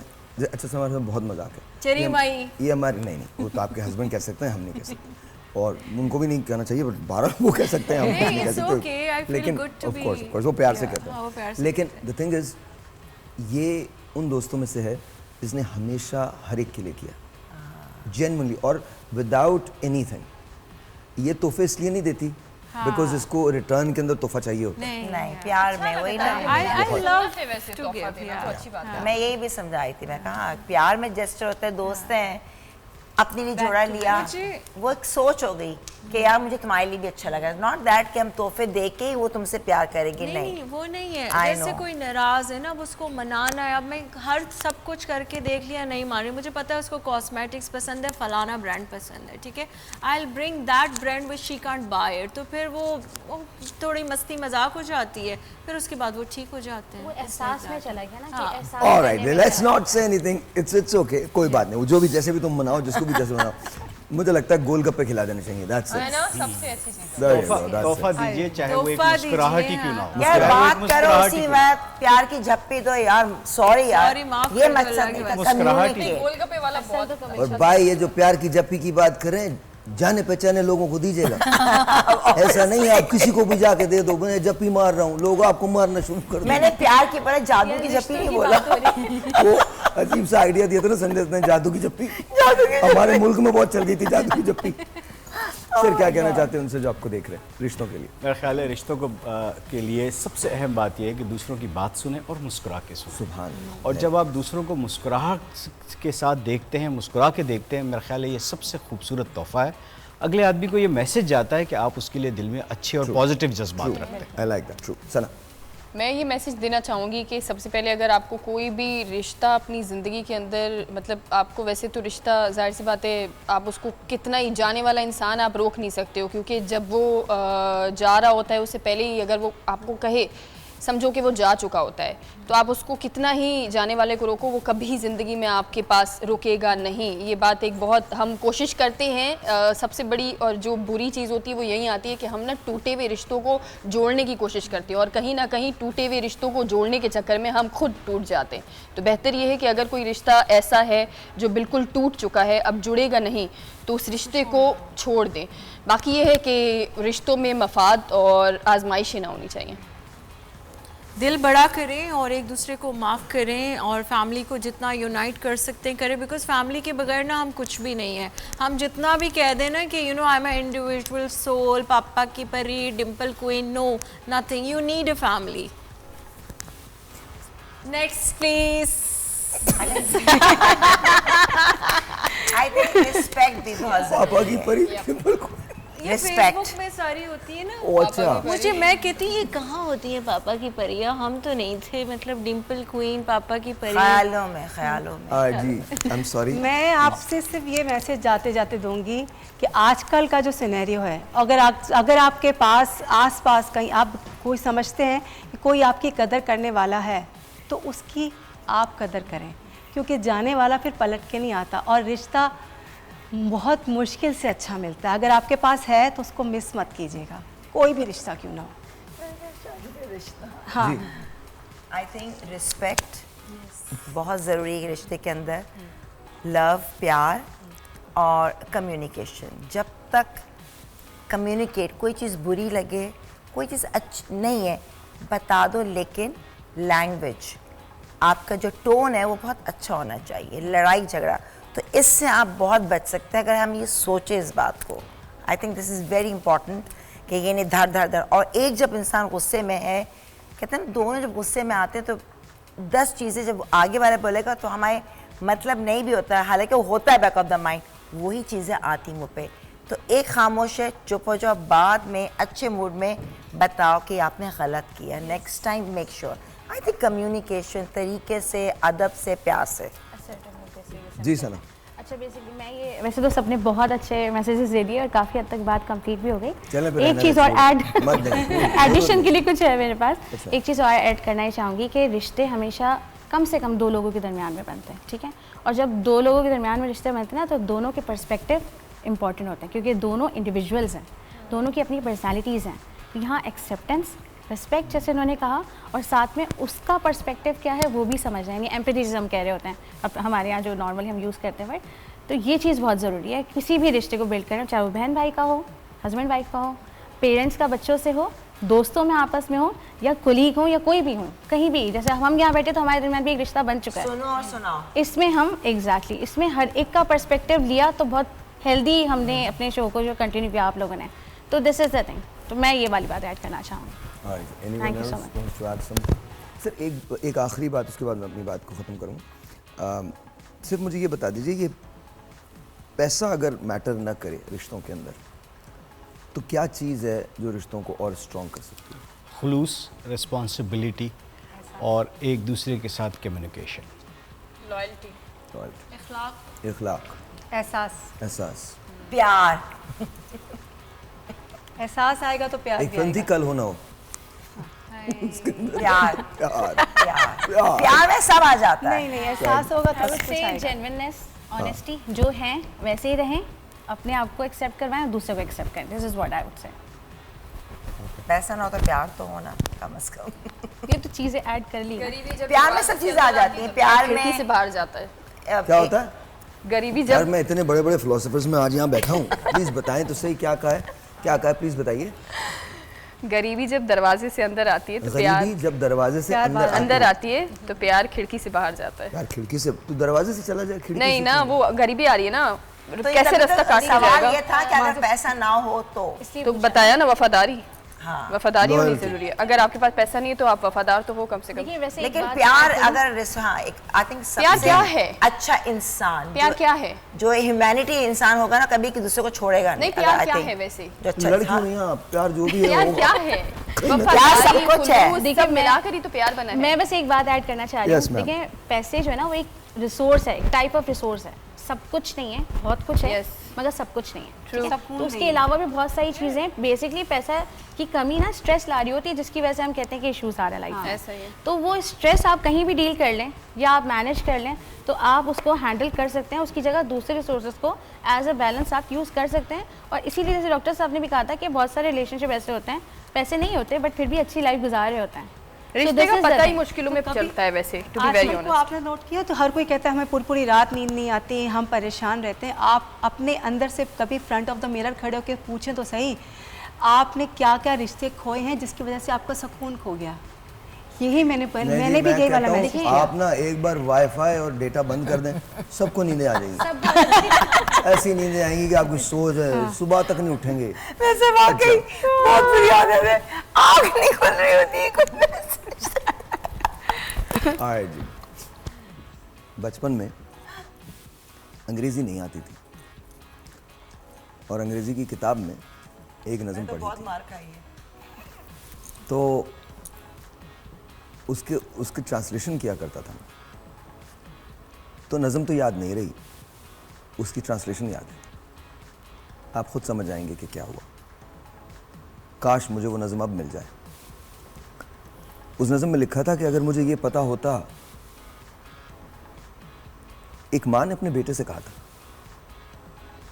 वो कहीं खेलने गया था और उसके बाद वापस नहीं आया. तो माँ लिखती है कि अगर मुझे ये पता होता कि मैं आखिरी मर्तबा तुम्हें देख रही हूँ तो मैं कोशिश करती कि मेरी आंखें हमेशा तुम्हारे रास्ते पे रहें. अगर मुझे पता होता कि आखिरी मर्तबा मैं तुम्हारे माथे पे बोसा दे रही हूँ तो मैं कोशिश करती कि ये बोसा इटर्निटी तक रहे. So touching. अगर मुझे ये पता होता कि आखिरी मर्तबा मैं तुम्हारा हाथ पकड़ के तुम्हें चला रही हूँ तो मैं कोशिश करती कि मैं तुम्हारा हाथ हमेशा पकड़े रहूँ. ये जो रिश्ते होते हैं ये बड़े अजीब होते हैं. याद रखिएगा, हम जुदाई में जीना सीख लेते हैं क्योंकि हम बड़े सिली लोग हैं. हम बहुत बड़ी बड़ी बातें करते हैं. मैं तुम्हारे बगैर जी सकता हूँ, मैं अकेला रह सकता हूँ, मैं अकेली रह सकती हूँ, मैं सब कुछ कर सकता हूँ, मैं सब कुछ कर सकती हूँ. बिल्कुल ठीक. मगर हम एक लम्हे का हिसाब नहीं दे पाते. वो एक लम्हा जहाँ आपको ये पता होता है तुम होती तो ऐसा होता, तुम होती तो वैसा होता. मैं बंजारा वक्त के कितने शहरों से गुजरा हूँ, लेकिन इस एक शहर से जाते जाते मुड़ के देख रहा हूँ. सोच रहा हूँ मेरा ये नाता भी तुमसे टूट रहा है. तुमने छोड़ा था मुझको जिस शहर में लाकर, वक्त का अब वो शहर भी मुझसे छूट रहा है. मुझको विदा करने आए हैं इस नगरी के सारे बासी, जिनके माथे पे रोशन है अब भी तुम्हारे लम्स का टीका. मुझको इनके दुख की खबर है, इनको मेरे गम का पता है, लेकिन मुझको इज़्न सफ़र है, जाना होगा. वक्त के अगले शहर मुझे अब जाना होगा.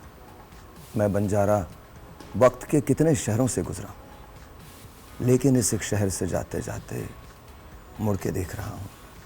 सोच रहा हूँ तुमसे मेरा ये नाता भी टूट रहा है.